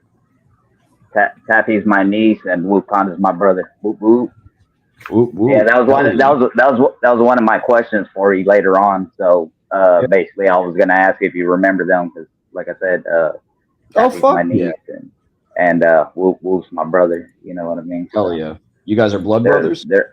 No, Jug brothers. But we all got that clown blood in us. So yeah, basically, yeah, blood brothers. Hell yeah, that's dope. That's dope. Hell yeah. What up, Nacho Main? Shouts out to Nacho Main. I loved his newest video today. He did one on all the fake Undertakers and had the clip with Cocaine and Soul Taker. Oh, that's dope. Shouts out to Cocaine. Nacho Man has a channel too. So yep, everyone go follow. Nacho Main is dope. Right. Yeah, Cocaine's been real popular. You know what I mean? It's like I know he's one of my favorite wrestlers. Mm-hmm. He's been getting a lot of push. You know what I mean? Like a lot of Juggalos I've been hearing talk a lot of good things about him. And like, of course, who's your favorite JCW wrestler you see? Mine? Yeah, I have. I guess it would be Willie Mack. Like he's my favorite wrestler because that was another question that I was gonna ask Tommy. You know, it's like if you remember Lucha Underground, or did you ever get to check out Lucha Underground? And of course, that's where I remember Willie Mack from. And also, I barely found out when Matt Cross was wrestling in JCW that he was Son of Havoc. And I never knew that until he did a move during the match, and then I recognized it right away. And of course, I did my little wiki search and found out that he was Son of Havoc, and I was like, oh man, that was so dope because he was one of my favorite wrestlers on there also. You know, but of course, like Willie Mack, I loved him, you know, from Lucha Underground because I recognized the Hatchet Man right away, and you know, of course, it was like, all right, he's repping for the Juggalos. I've always been a fan of Willie Mack, even before I met him and whatnot, just for that same reason. You know, he was a Juggalo and whatnot. And then I love the fact that we got to see Juggalo representation on a network television wrestling show. Right. You know, it was dope. I think Lucha Underground was very, very, very ahead of its time in that, you know, like stuff like that. I agree. Could be done. You know, I thought it was pretty dope because it was like a lot of the just normal moves for them were like finishing moves for people in WWE, you know, doing a big power bomb or just something like that. But it was just normal moves for them, and it was high pace, you know, high flying, you know, kind of like, of course, luchador type, you know, wrestling. So it was, like I said, real high pace. And it was real fresh for me. I checked that out all the time, and you know, when it was around. And what was cool, I got to meet Willie Mack last year at the Juggalo weekend, and I, you know, told him the same thing. You know, thank you for your sacrifice. You know, I followed you since Lucha Underground days, and you know, you're a dope wrestler, and thank you for everything. Yeah, and it's what's especially fresh about Willie Mack is that not only is he a talented wrestler, not only is he a genuine Juggalo. Like, the worst is like that line in your face. Some claim Juggalo when it's only convenient and say they don't mean it. We sick of being lenient. No, that's a fact. It's like I'm so sick of people coming in and thinking that they could just whoop their way into this family like they just clout chasing. It's like that ain't Willie. That ain't the Backseats. That ain't Too Tough Tony. That ain't Mickey Knuckles. That ain't nobody that's currently working for JCW right now. You know what I'm saying? That ain't none of us right here. So it's important that, you know, we be able to identify that because I know for a fact that Willie's a Juggalo. I know that he cares about all of us. I know he's got my back and I got his. So, you know, real recognizes real. Yeah, I think I think he said to us in one of our videos, he said that people made fun of him for listening to ICP. Yeah, he said. Sure. He said people made fun of him for listening to ICP, right? And then violent and stuff like that. And yeah, that he overcame that shit, and look at him now and shit. So that was dope. I mean, I think that's kind of just comes with the territory. You know, I've been bullied from everything that there is to be bullied for. White, raised Jewish, big nose, scrawny, out of shape, you know, like Juggalo, thought he was black, you know, like you name it. And to me, I was you just let it bounce off, right? I mean, the shit gets to you after a while, but if anything, you know, the more you could use it as motivation to say fuck you to people. That's right. Big fact. But anyway, without further ado, I apologize, everybody. It was not a Weird Bob mistake. It was actually a me problem. I give you the GCW Cage of Survival. You got surgery this morning. You get a pass. Okay. Yeah, for sure. Yeah, it's incredible. You're doing incredible. Yeah, and also I apologize for earlier. I wasn't feeling so good at the moment, but I was like, how am I gonna, you know, just cut out of the stream? And you just had surgery, you know what I mean? You're here representing, you know. So I'm toughing it out. Hey man, trust me, it ain't no thing. It ain't like I had open heart surgery. I took a nice long nap. I was good. I hear you. Word. I have a question. Did you get you got screws, or what they do exactly? So all right, we'll take a. I guess I don't want. I mean, no, absolutely, please. I just wish I had pictures on deck to show. So I fractured or dislocated my ankle in 3 locations. So basically what happened was there you go, perfect. Yeah, when I went for the acid reflux, it was too far out. The table or the door, I should say, was too far out, and that was on me. I'm the one who set it up. You know, I'm the one who was up there and decided that I'm just going to have to really just overshoot it. And what happened was I overshot it. And I have a video if you want to, like, I kind of did a slow, I don't want to torture you. But show it. I'm just going to close my eyes. I literally didn't want to, I didn't want to bring it up because I didn't really talk to you freehand, and I don't know how you feel about it. Like, no, it's I mean, I'm fine with it. Okay, no, wait, before you do that, so I don't forget, okay? Yeah. I just wanted to point this out in the chat right here. Speedy recovery, Tommy. Much love, Strange in the fam. Whoop, whoop. Congo Kong. Love you, fam. Hey. Love you. Much love, always. Okay, here we go. Backseat Boyz, all feds, all for the gimmick. Ouch. Oh, wow, look at this. Some patented Backseat Boyz, all feds, all for the gimmick. Ouch. Feds, okay, traumatizing. Oh my god. My question, gimmick. Get it out of here. The stuff you will do to take out a GCW motherfucker. So my shit was literally separated. Thank God for Ruckus and everybody who got me to the back, and the doctor who fixed me up and everything. From what I understand, they put 4 screws and a plate on one side. I have about a 6-week recovery before I can start physical therapy. I will be rehabbing with Crowbar from WCW, who is a very talented individual, and he also happens to wrestle too. No, seriously, Crowbar is he's the wrestler doctor, so I'm in good hands, and I have a lot of support from everybody. But yeah. Anyway, getting back off to that. Thank you, Whoop. Thank you. Seriously. I'm happy I got to see you guys when I did. Seriously. and we're going to be hanging out at the gathering this year. Now,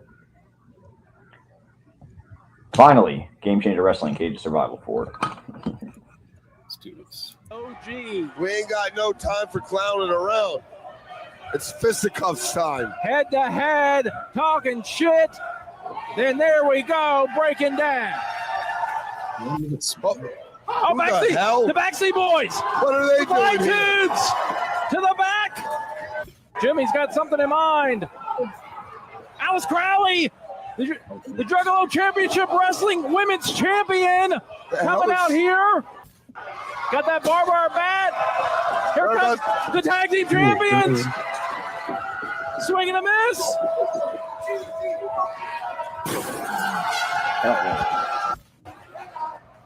Oh, shit.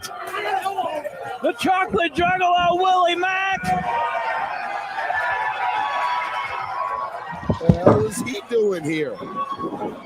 Kick to the midsection from the Tag Team Champs. They're going to send them off. We didn't schedule travel for any of these guys. Oh, double clothesline.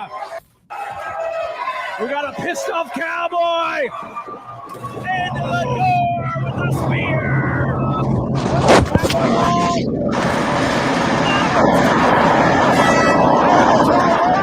Well, that's not good. Here comes Masha, JCW World Champion, the real JCW, Jersey Championship Wrestler. Masha going after Danny.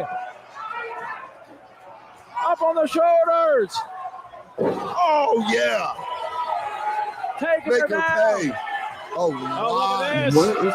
Oh, my. Two of the baddest in pro wrestling today. People have been waiting for this for years. Tony. Oh, Shay Mercer. Shay Mercer out here. He's going to nail Tony. Low. Oh, what the hell? Redacted. What a Mercer. I would think for sure that he would be out here on the GCW side. And look at what Two Tough Tony's about to do. Going for that meteorite. Oh, to the head of Dr. Redacted. He doesn't even climb to the top rope. Right. Crossbody to take him down.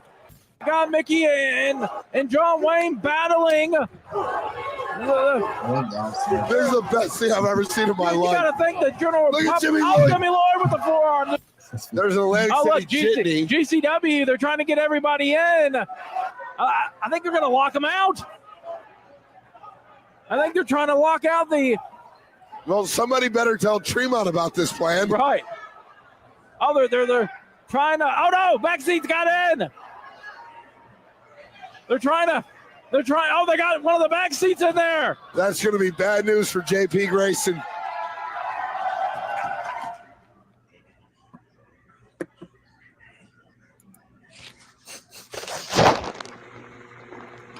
Bunch of hoodlums. It's crazy. It's like anywhere possible. They're starting fights. Pretty much, yeah. Pretty much. I mean, Like ghetto. They're so ghetto. That's what they are. Ghetto. they don't even Ghetto deserve to be wrestling. called ghetto. They're just they're trash. That's what it is. It's just trash. But they get the views, bro. Weird. But okay, so next up would be the let me just go through my timeline. I know the next video is the video that says GCW versus JCW matches KC clip. So it would be Kansas City, I believe, is the next. I mean, there's still a couple of episodes of Lunacy that have yet to air. I don't want to spoil those. Yeah. But obviously, just know that that the feud is far from over. So with that being said, JCW Lunacy 43 aired tonight. Cage of Survival 4 was what we had just saw.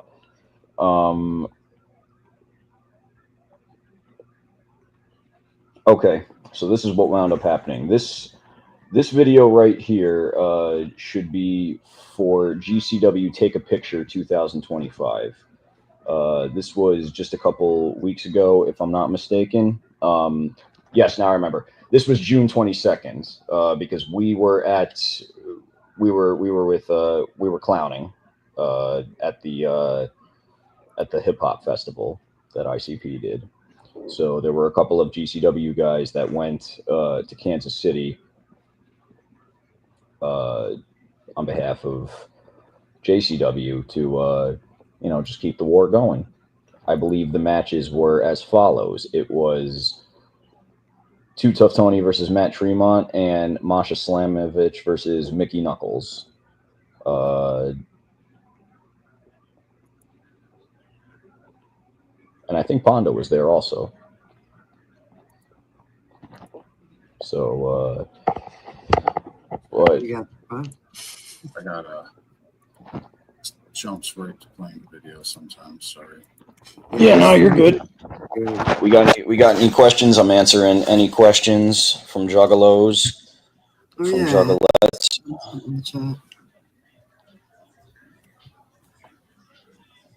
I got a question for you. So I grew up here in Dallas, and maybe a couple of miles away was the Sportatorium where the Von Erichs used to wrestle, stuff like that.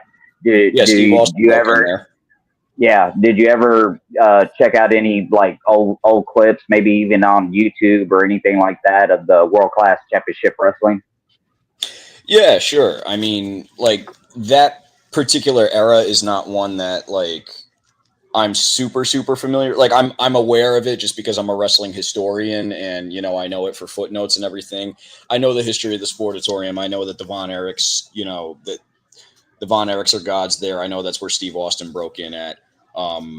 Beautiful venue. I've never been to Texas, so my first time going to Texas was supposed to be the Monster 5 live show that's supposed to happen. So yeah, I'm hoping I'll see you there. I've already got my ticket. I'm hoping I'll still be able to go there. I hope so, if all goes well, I would love to do that. I've always wanted to go to Texas.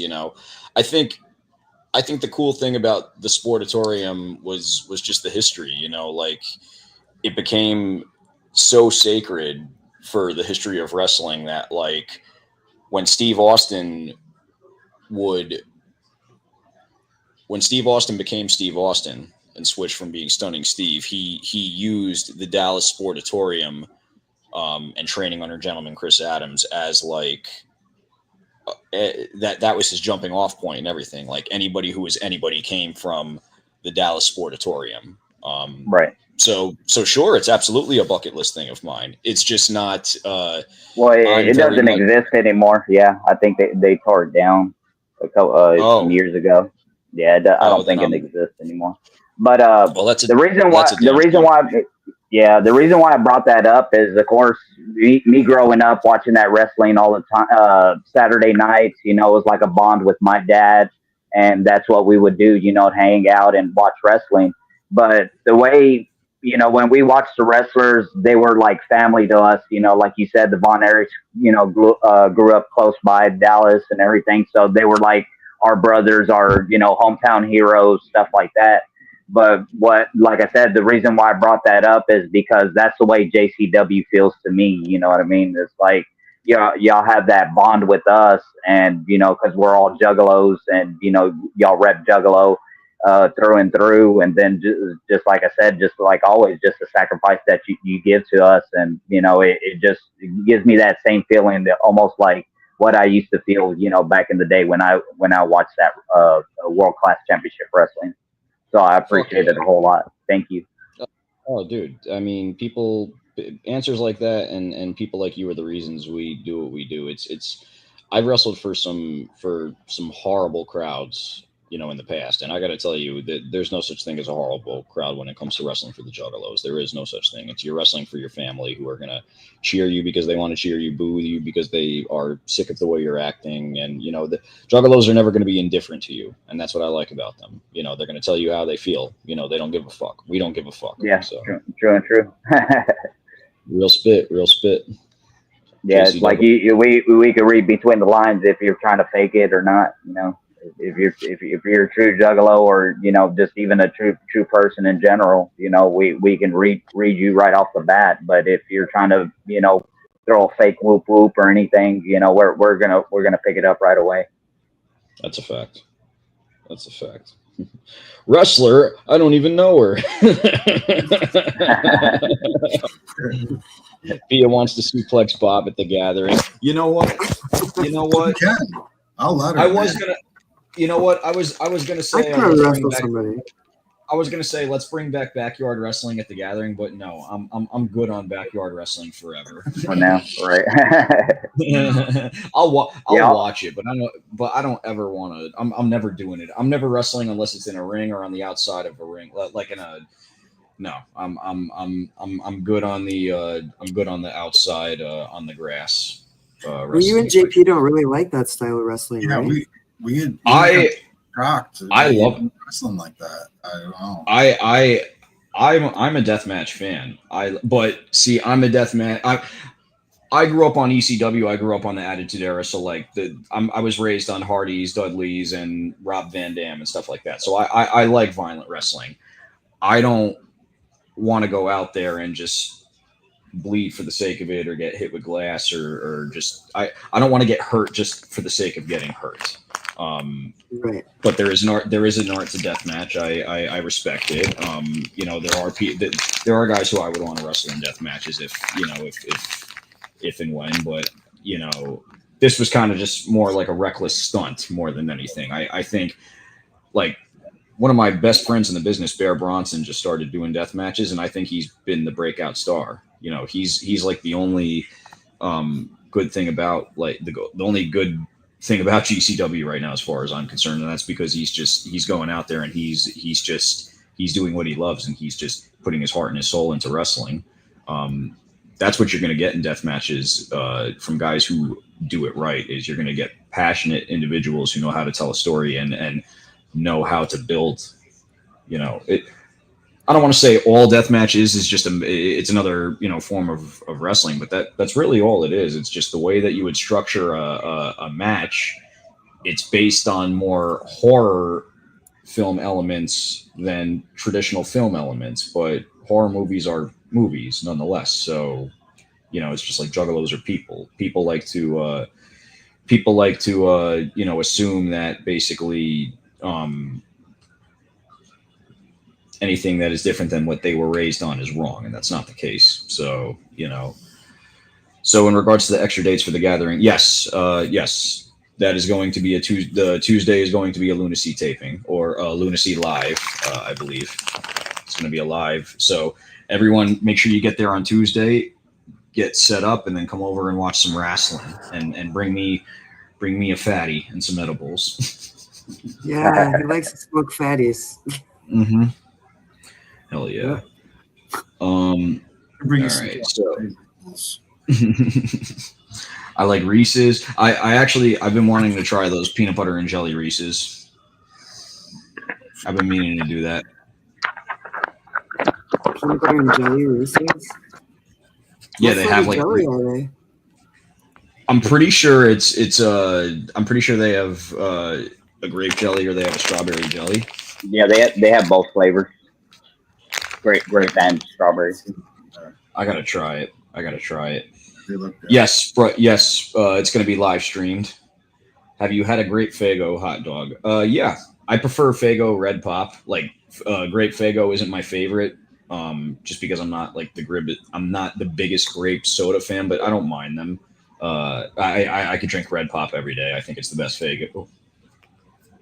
Red Pop? Red Pop is my personal favorite. I like cola. I like Rocket Pop. My brother likes cotton candy. Rock and Rye is not bad either. Yeah, I haven't had too many Faygo flavors, but my favorite right now is black cherry. Black cherry's not bad either. I'll be honest. People like peach. It does nothing for me. Yeah, I think that's a particular taste on that one. I've heard mixed reviews on it. You know what it is? I like orange soda. I like fruit punch.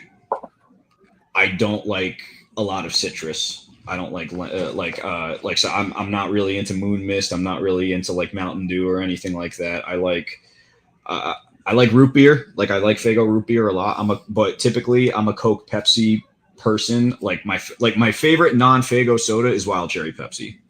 That's my favorite. That's me. But I have a hard time finding it, you know, at sometimes. So I got to switch to Cherry Coke. So it's either cherry Coke or Cherry Pepsi. See, I like, but I do something about a nice regular Coke. Like if it's in the can or if it's in that glass bottle, like how they make it in Mexico. That hits different. Sure. That hits good. Well, like that hits good with some like barbacoa tacos or something, you know, some menudo. There you go. What did you say? What did you call that? The barbacoa tacos or menudo. That's something you eat like on a Saturday morning or Sunday morning, and that's what you'll have with on the side is a Mexican Coke.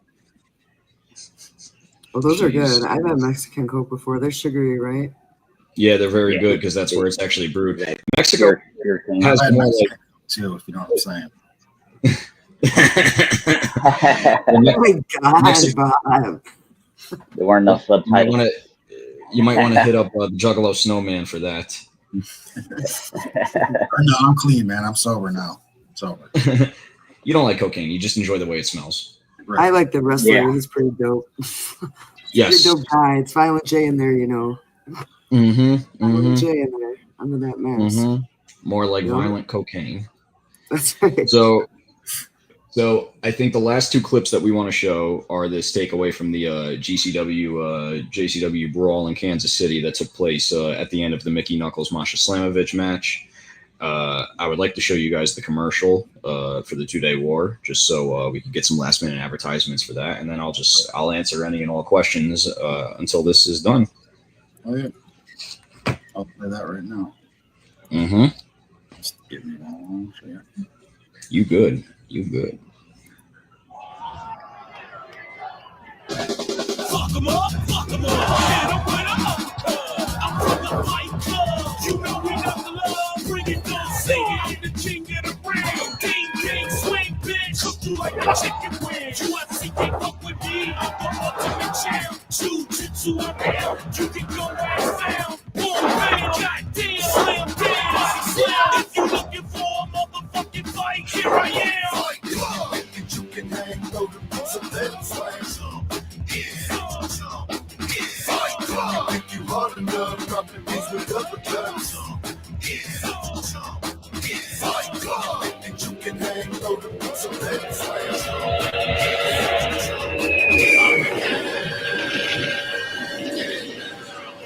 To the world as we know it. Let the fire, let it rain down. One of these blow up and shoot out the dirt. A stranger punched me in the mouth, but it ain't even hurt.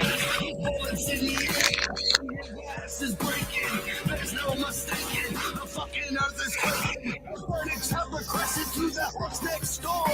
The pilot got shot, I fucking shot him some more. Explosions going on, sirens on. I'm ready for death, keeping my hatchet man charmed.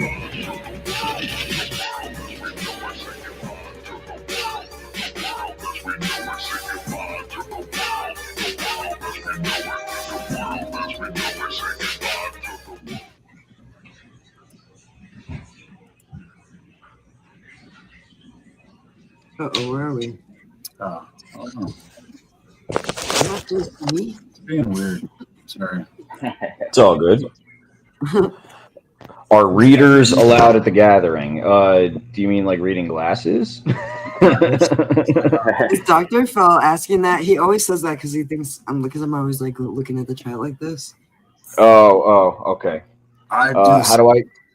Yeah, that's not a question. It's like literally a question though, because Meat Man saw that and he like wants to do the clown thing, but on that post there was no contact information or who they should get a hold of. How do I get into the Clown Academy?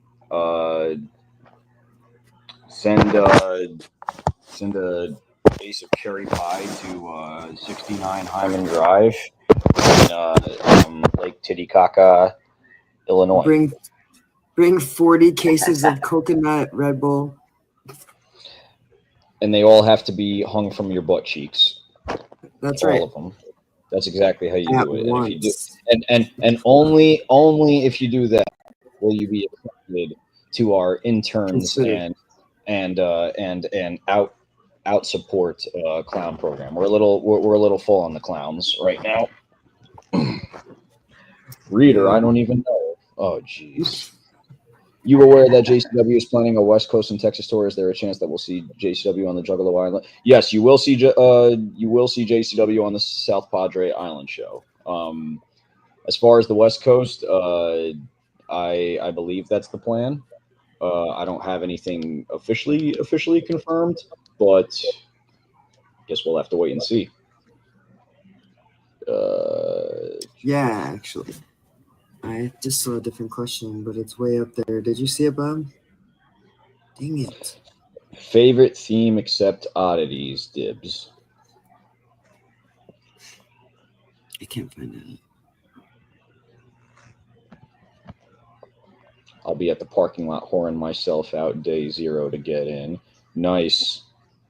There's something about your favorite WWE wrestler. I don't know what it said, though. For me, my two goats are Austin and Rock, but my top 3 are the Hardys and RVD. RVD? Oh, yeah. Yeah, RVD. he has if anybody didn't know that. What's that? I said he has a YouTube channel, too, RVD, right? Yes, he does. Yes, Only he does. He has Only Wrestlers? Dang it. Only Wrestlers. He runs Only Wrestlers with Katie Forbes. No, shouts out to Rob. He's another one. I've been tight with my brother and I have been tight with RVD long before we knew Violent J, actually. But Rob did I hear that he's gonna be a new daddy and it's gonna be twins? I just had to get that out. Sorry. Well, he's definitely going to be a father. I didn't know it was going to be twins. Wow. But I'm not I don't know where I heard this at, but I heard it was twins. Don't quote me on that. Wow, good for him. Right? I mean, I was shocked. I was like, "Oh shit, man!" I saw him. He was happy to be a new father. I was like, "Oh shit, you're gonna have 2 of them." Wow. The fun. My friend. Congratulations, RVD. He was like, many "Oh my God." a times. Yeah, it's gonna be fun for him. Shout out. Rob is. Yeah, shouts out to him. Rob is great. I actually, believe it or not, left the most recent tour from Jay's house, and who did I see at the airport but RVD and Katie Forbes? So I literally saw, you know what I mean? It's like, saw them both. They were there to attend Sabu's one of his memorials. So, yeah. What is the full recovery time for your injury surgery? So the surgery was yesterday morning. It was a success. It is 2 weeks before I get the stitches out. I believe 6 weeks before I can start physical therapy and rehab.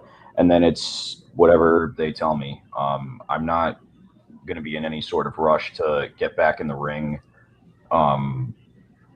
if I'm not feeling up to it, because I take my health very, very serious. But that being said, if I'm expected to make a full recovery. So I have full faith. I'll be down. We'll see what happens. I'm not expecting or predicting anything. Right now, it's just my main focus is just being able to walk and physical therapy. It's a process, right? To be able to put weight on without it. any setbacks or anything. Yeah. Let's pray for no setbacks. Pray for no setbacks. That we're all praying for 100% full recovery. My friend broke his ankle when we were young, stupid skateboarders, and it was about that bad. And he didn't really skateboard anymore, but he was, he was good after that, pretty much. So yeah, I think you'll be fine. Did the doctor say your ankle's going to be even stronger, pretty much? With like all the he basically said that like it's not gonna my chances of breaking it again, assuming I'm not actively out there trying to break my ankles, are like it'll be strong. I need to I need to be conscious of hella protein probably too. Yeah, that's exactly. Am I going to be a clown with crutches? Joke's on you. I'm always a clown with crutches. Get it? Because I'm too busy clowning and everything is a crutch for me. That's right. Same. Let's see. I bought a Dr. Fell fan because he told me he needed a van once. Don't spoil the surprise. I'm going to drive it to him and hitch back home. What? He's going to heal like Aaron Rodgers? How did Aaron Rodgers heal? What's that mean? I don't know. Maybe he healed like super quick. You know what I mean? He was like, I'm going to be out for a long time. And then all of a sudden he was in, but I'm not sure. I did see another question. Are you gathering? I want to. I'm going to try. Breaking up that drive is going to be the biggest thing because that Columbus is like a 9-hour drive from me. And I can't fly. I refuse to fly. I'm not going to fly until there's like a cast off of me because if you don't know, Chris Candido flew home after a leg surgery and died of pneumonia. Oh, wow. Yeah. So not happening. I'm not doing it.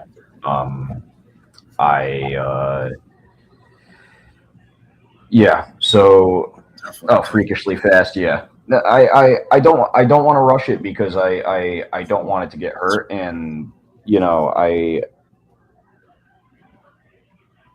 want to be healthy. I want to be able to like this was my moneymaker, my body. Like I was relying on this for for wrestling, for clowning. You don't realize how necessary your body is until like you break a bone or you're out with an injury. Like I got 3 fake teeth, and you don't realize how much you need all your teeth in your mouth until it kind of sucks, and then you're walking around looking like looking went through that with the teeth. Yeah, not fun. Didn't you and JP start a wrestling school recently? Yes, well, with Johnny Cashmere actually, and I can't even take credit for it. It's Johnny's, Mitch Stein's, baby. It's the Star Academy in Mount Holly, New Jersey. It is open Tuesday, Wednesday, Thursday, and it is currently in the process of enlisting students. They have a weight facility there. I wish I had more stuff to show you guys about it, but truthfully, if any juggalos in the tri-state are interested in attending SPO wrestling events, feel free to support the Backseat Boys. Hit us up anytime. We would love to have you. Any aspiring professional wrestlers out there, this is your place. You're going to be learning with literally the guy who's taught me everything he knows.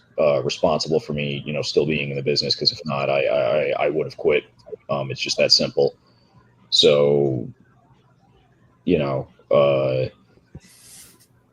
the good thing about the Star Academy is that we're not just teaching wrestling in the ring. We're teaching wrestling.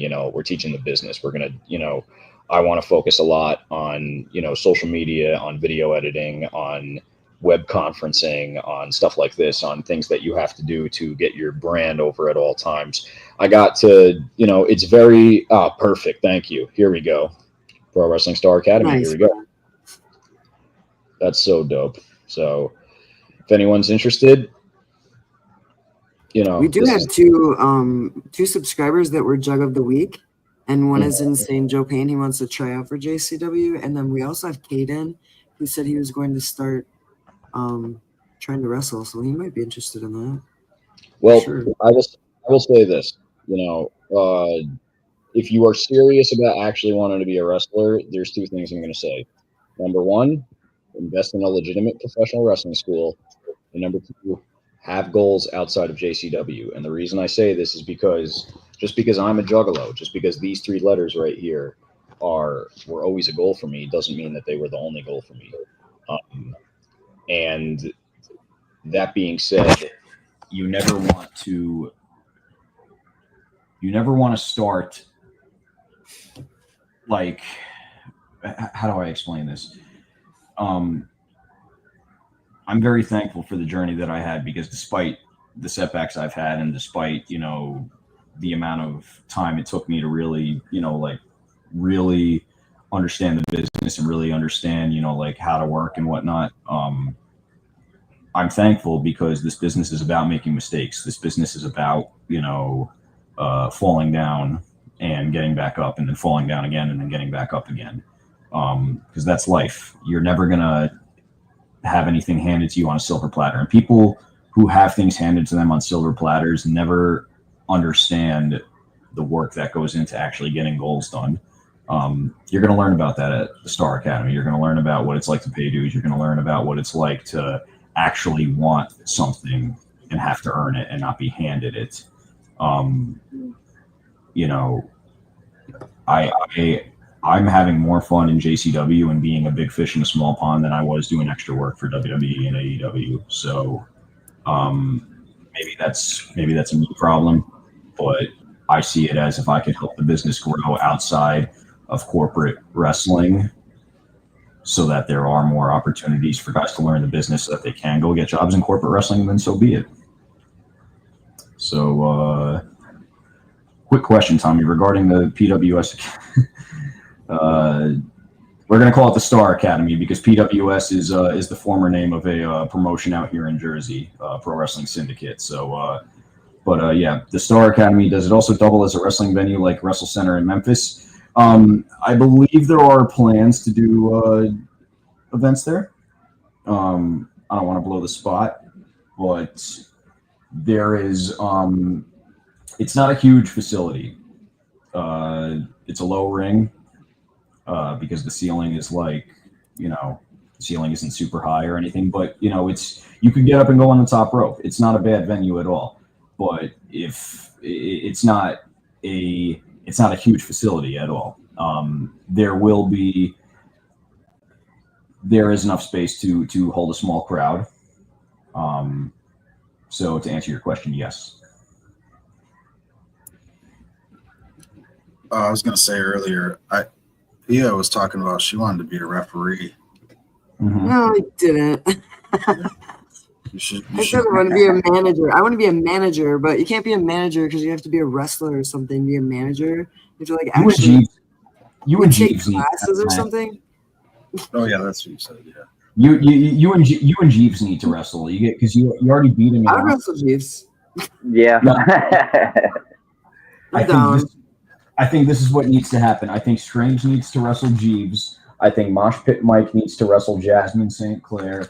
And I think when we're all healthy, or when I'm all healthy, I think the backseats, myself, JP, and Johnny, need to wrestle the Powerpuff Girls. AKA Hollywood Haley J, Big Al, and Christina Marie. And they're gonna beat us. Get the fuck out of here. And they're gonna beat us by pile driving all of us in the ring. Yeah, I bet. I don't know. I thought seriously though, to be a manager, you have to take wrestling classes, right? Is that right or no? I mean, you should. It's people think that, like, managing is just, I could be in wrestling without having to do anything. It's like, no, managing is a lost art. Managers should know how to bump. Managers should know how to work. Managers should know. I mean, because really, if a manager is more than just a talent, they're also a liaison to the promoter in a lot of ways. At least that's how it should be. Managers or referees. I mean, listen, anybody who's in the business should be trained in some degree. This isn't it. I mean, yeah, it happens all the time where people just walk in and get jobs, but doesn't make it right or anything. Right. But you have to know how to wrestle so that, like, if you're in the ring, right? That was my thought. That, like, if you're in the ring, you have to be able to, like, fall correctly or, like, you know what I mean? Correct. Be able to take a blow or whatever to your head or, like, you know what I mean? Guard it. Bumps and rolls, yes. Yeah. I know how to do that because I learned it skateboarding from falling so much back in the day. Yeah. I fell down the stairs last year and didn't even get hurt. I rolled down that son of a bitch. It was awesome. 20 stairs in my condo. Oh yeah, that's right. I tripped like it because I had. You tumbled. Yeah, I tumbled. If you guys haven't seen Lunacy tonight, you need to go because the thumbnail is absolutely incredible. It's crazy, and I know who that is. I think I know who that is on there. Yeah, and I had a question about That's his girlfriend, right? Painful Paul's girl. Yeah. That's what we thought. We saw her at Devil's Night, and I was like, tonight when we watched it, I was like, that's his girlfriend, or his wife. I don't know what she is, but yeah, they're together.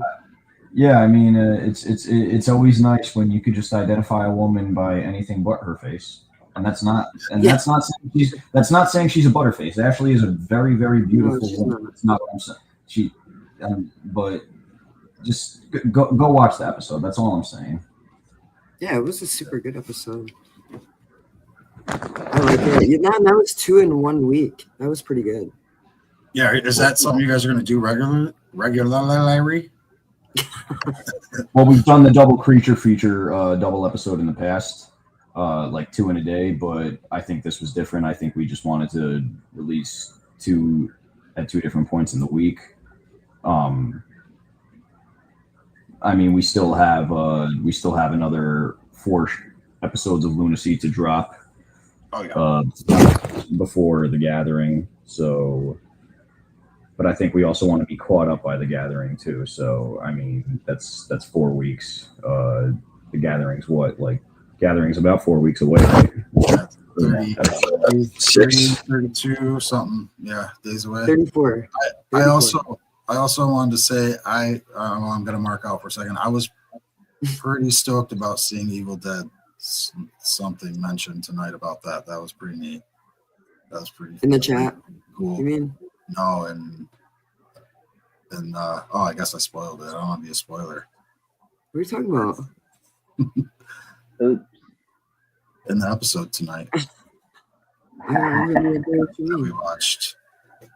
Yeah. There was a mention of Evil Dead and a Necronomicon and a couple zombies. Oh yeah, during that managed zombies. Front of this part. Yeah. Yeah, sorry. I probably shouldn't have talked about that, I guess. I mean, go watch it. Go look for it. I don't know if it was in that one. It should be. It should be in the new one. Go see. Yeah, you should check it out. It's okay, Bob. It wasn't that big of a spoiler. I don't think that was a big spoiler at all. I think they were just saying his name. Get the fuck out of here. Is the move to Monday night going to be temporary or try and keep up to date with the current storylines?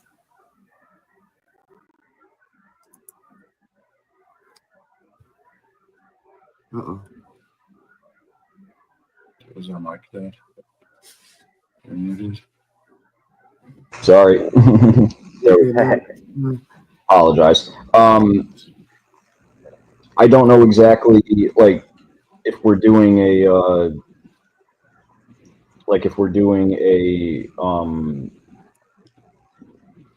double feature, then I think we'll air on Mondays also, but I think it's going to be I think Thursday is our night. We did do okay numbers on Monday, surprisingly. Yeah, it was fun. It was fun seeing you guys on the Monday. Yeah, that was. We didn't expect it, and then when we watched it, I was like, "That was really cool. I hope there's another one." And then I didn't think there would be, but then there was. I think they're getting really, really good. The episodes, there's more like drama in them, and there's more like storylines and a lot of like blood. Well, beforehand it was just we were doing way too much wrestling, and it was just 10 matches, and it was just it exhausts the crowd. The audience, less is more. So you know, we these last couple of episodes, we've really gotten to kind of just dial back and really just focus on, you know, the matches that we have and focus on the storytelling and the drama and the storylines, as opposed to just, all right, let's get all these 5-star matches out there and whatnot. Because at the end of the day, it's like, yeah, that stuff is cool, but if you want to go watch that, go watch HBO. Syndicated. And we're going to this, and when is this? This is pretty soon. It's Thursday. It's on Thursday. So that's right. It's at the Majestic, so if anybody's near Detroit, you should fucking pull up. What are you thinking? I unfortunately will not be there. I will. It's too soon for me to go back on the road, but I will be there in August for Summer Smash, aka the Powder Keg.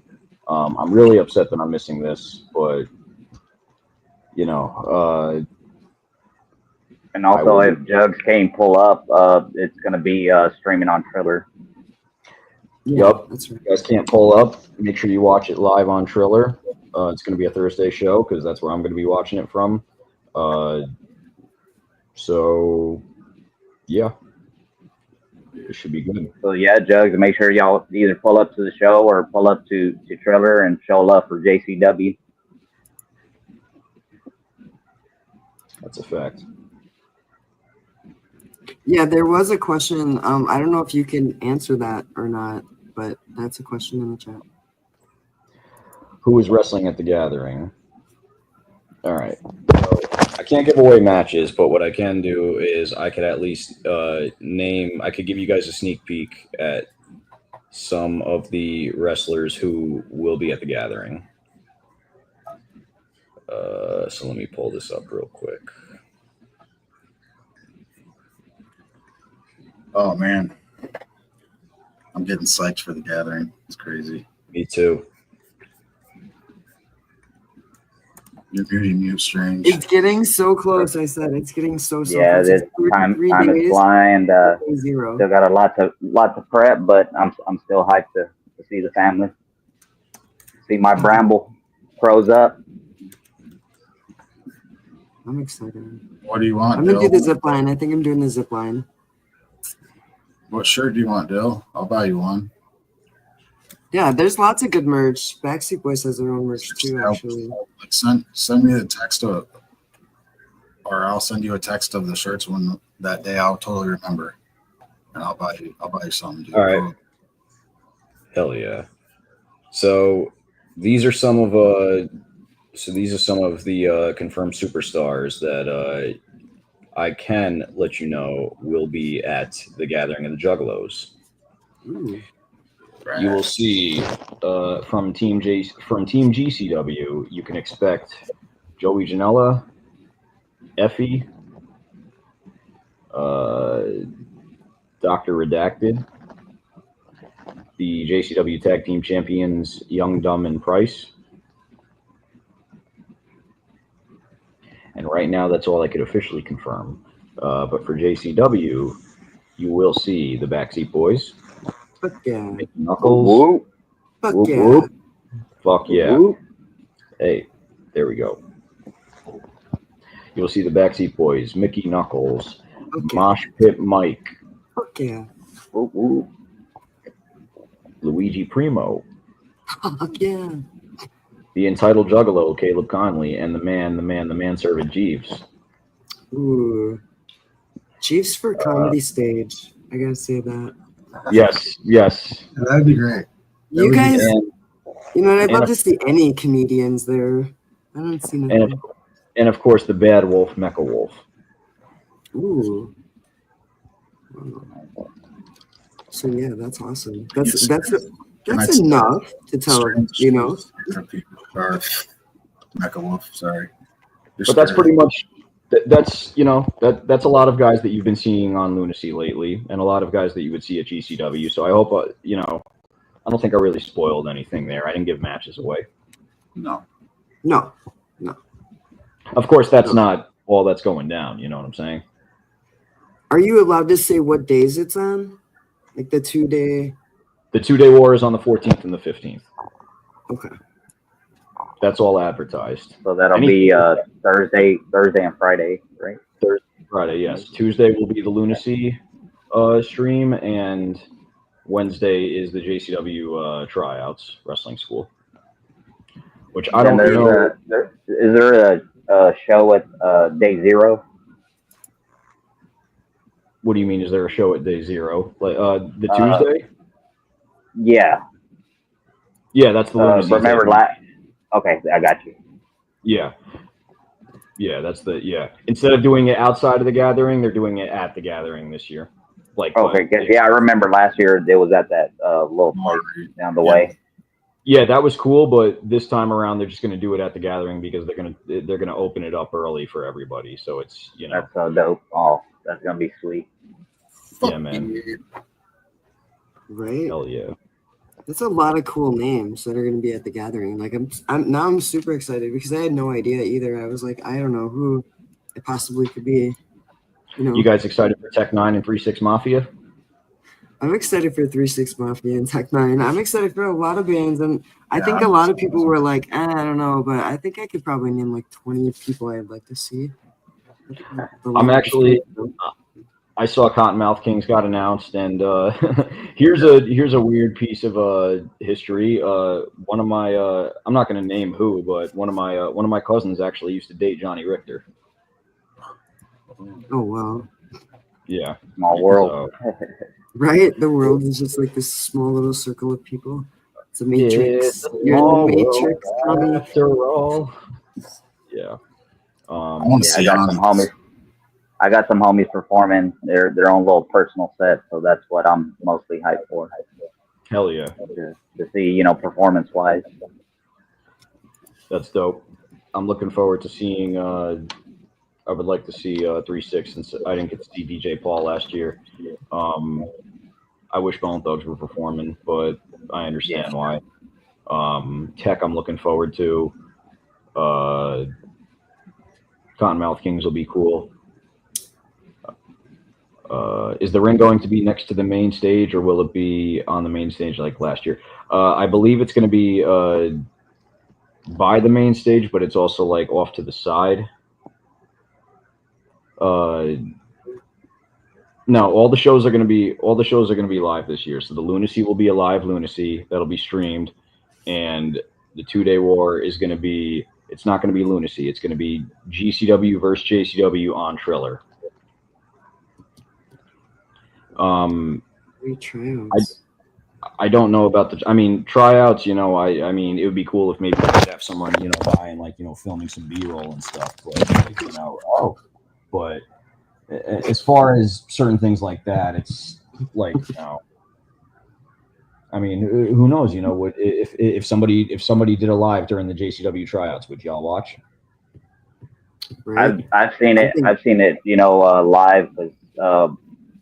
Whatchamacallit, like you're walking around and then you see all the wrestlers line up. So of course I was like, oh cool, and there wasn't a lot of people out and about, so there wasn't the tall person in front of me type situation like always. But getting to see them try out, it's so dope because you know what I mean. You could see the passion, and of course you could see the roughness in it and whatever. But you want to overlook that and just know that they're trying their hearts out, and that's their passion. You know what I mean, and they want to expose that and hopefully try to live their dream on being an actual, wrestler, on main stage of all things.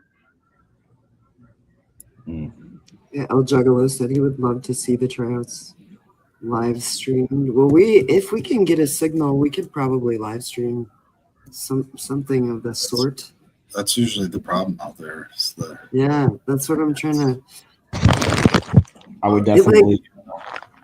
It goes laggy, Yeah, I would definitely bring an external, like a signal thingy. Yeah, like what's the a wireless hotspot. Yeah. Yeah, that's what it's called. Definitely, and we have to. We need to get one of those. Make sure we bring one of those. Because we're doing a podcast event too. That's why I was asking. I don't know what day. Do you know what day that's on? EC, the podcast event that we're doing. I would say it's the 14th. Okay. Because it's usually not the first day, but the second day. But I mean, I guess I honestly don't know. I'm just going by what is it, experience. Right, because I mean, if it's during JCW, I'm fine not to go down under like 1,000-degree temps. I don't know. Yeah, no. Yeah. It's very hot there. It's Yeah, very hot. we'll probably have to hang out with Humble a couple of times outside. Yeah, because Humble's doing it too, but he's smart because Humble's going to be outside the tent. Shout out to Humble Among, by the way. Shouts out to Humble. Yo, seriously, shouts out to the homie Humble Among. You know, that's my motherfucking dog right there. Fucking love you, bro. Yeah, Humble, thank you for spreading positivity in the community. Always. Very important. I believe. Absolutely. Well, I appreciate everything. Bob, you got to send me that video. That was incredible. That's seriously like that made me cry on screen. Okay. Yeah, absolutely. It was incredible. Guys, if you got any questions or anything, you know, my DMs are always open, and I mean that respectfully. So, same. You know, right. yeah. Follow Tommy Grayson on social media. Follow Strange Suspicion on social media. Follow each other on social media. You know, just we gotta make sure that we're posting about this GCW, JCW stuff daily, because we want the world to be watching when we're at the gathering. Oh yeah. Exactly. And that's really easy to do if everybody just starts doing it now. Like we were gonna do a lot of stuff coming up about the gathering and about GCW and JCW. So hopefully other creators will too. And I don't there's a couple creators that were watching today. They were probably I would El Juggalo, but I don't understand Discord, man. It pisses me off. I hate Discord. It kills my phone. I've tried it. I've joined it. It basically just seems like a live. What it seems like a is message board. Yeah, it's basically like another Reddit, like another group chat amongst Juggalos or JCW. So that's all it is. If Just with a more personal invitation. Yeah. Oh, Yeah. okay. Yeah, it's kind of like a thread, right? Basically. So it's like instead of posting anonymously, it's like you're posting as yourselves. Yeah. Oh, okay. That's Yeah. weird. So it's Like, I tried it before too. It just kills my battery. Yeah. No, it sucks. It sucks. All right, y'all. Well, I gotta go and handle. Yeah, I gotta go. Yeah, thank you for everything, Tommy. Thank you for pulling up. Thanks for coming You know, my thing is always spread positivity and love, and you know, just right off the bat, just you pulling up and showing love to all of us. I really do appreciate it. Thank you so much. Thank you again, you know, for sacrificing your body. Thank you for your entertainment. Thank you for your time, because you know we really do enjoy what y'all are doing. And like I tell everybody, JCW is just getting bigger and bigger, and I know there's big things coming up. So be on the lookout. Thank you, guys. Thank you, EC Juggalos. Thank you, Bob. Thank you, Strange. Thank you, everyone who tuned in. Thank you, everyone who's ever repped the hatchet. Thank you, everyone who's ever cheered me, booed me, paid me, you know, hated me, loved me, whatever. You know, I do it all for you guys. So I'm Tommy Grayson of the Backseat Boyz, and I'm out. I'm out. Thank you, Tommy. Much love. Peace. Whoop, whoop. So thank you guys for joining us for that awesome fucking interview with Tommy. I do want to point out though, for those of you that do not know who are in here right now, we will also be on live on Sunday on Team MUJ's channel during their 24-hour stream, right? And we're gonna have the last slot on that, so we don't have to be up at 3 in the morning or anything like that. It's going to be like at 11 o'clock a.m. Eastern, and that's a 24-hour stream where you can go to Team MUJ and you can support Juggalo creators, and you can spread love and positivity and leave the drama at the door and come have a good time for 24 hours. I'm not sure when it starts, EC? July 12th at noon. At noon. So noon Central, 1 p.m. Eastern. Okay. And then, like I said, No, I read we're at 11, but it's noon to noon. He's saying. Oh, there. Sorry. Yeah. Get the fuck out of here.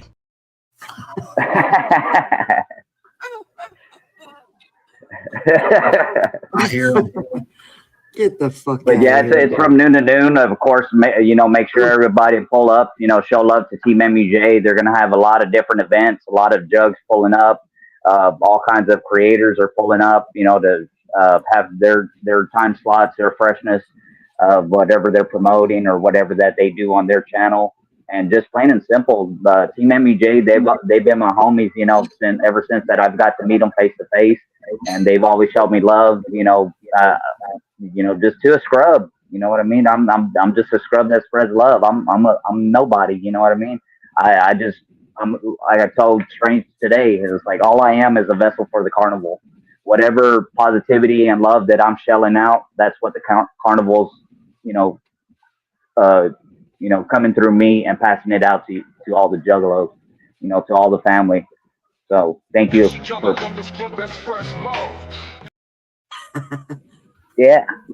Yeah. You gotta now, man. Now you gotta play it. I gotta play the whole thing. All right. She juggle on the strong, that spreads love. She juggle on the strong, that spreads love. She juggle on the strong, that spreads love. She juggle on the strong, that spreads love.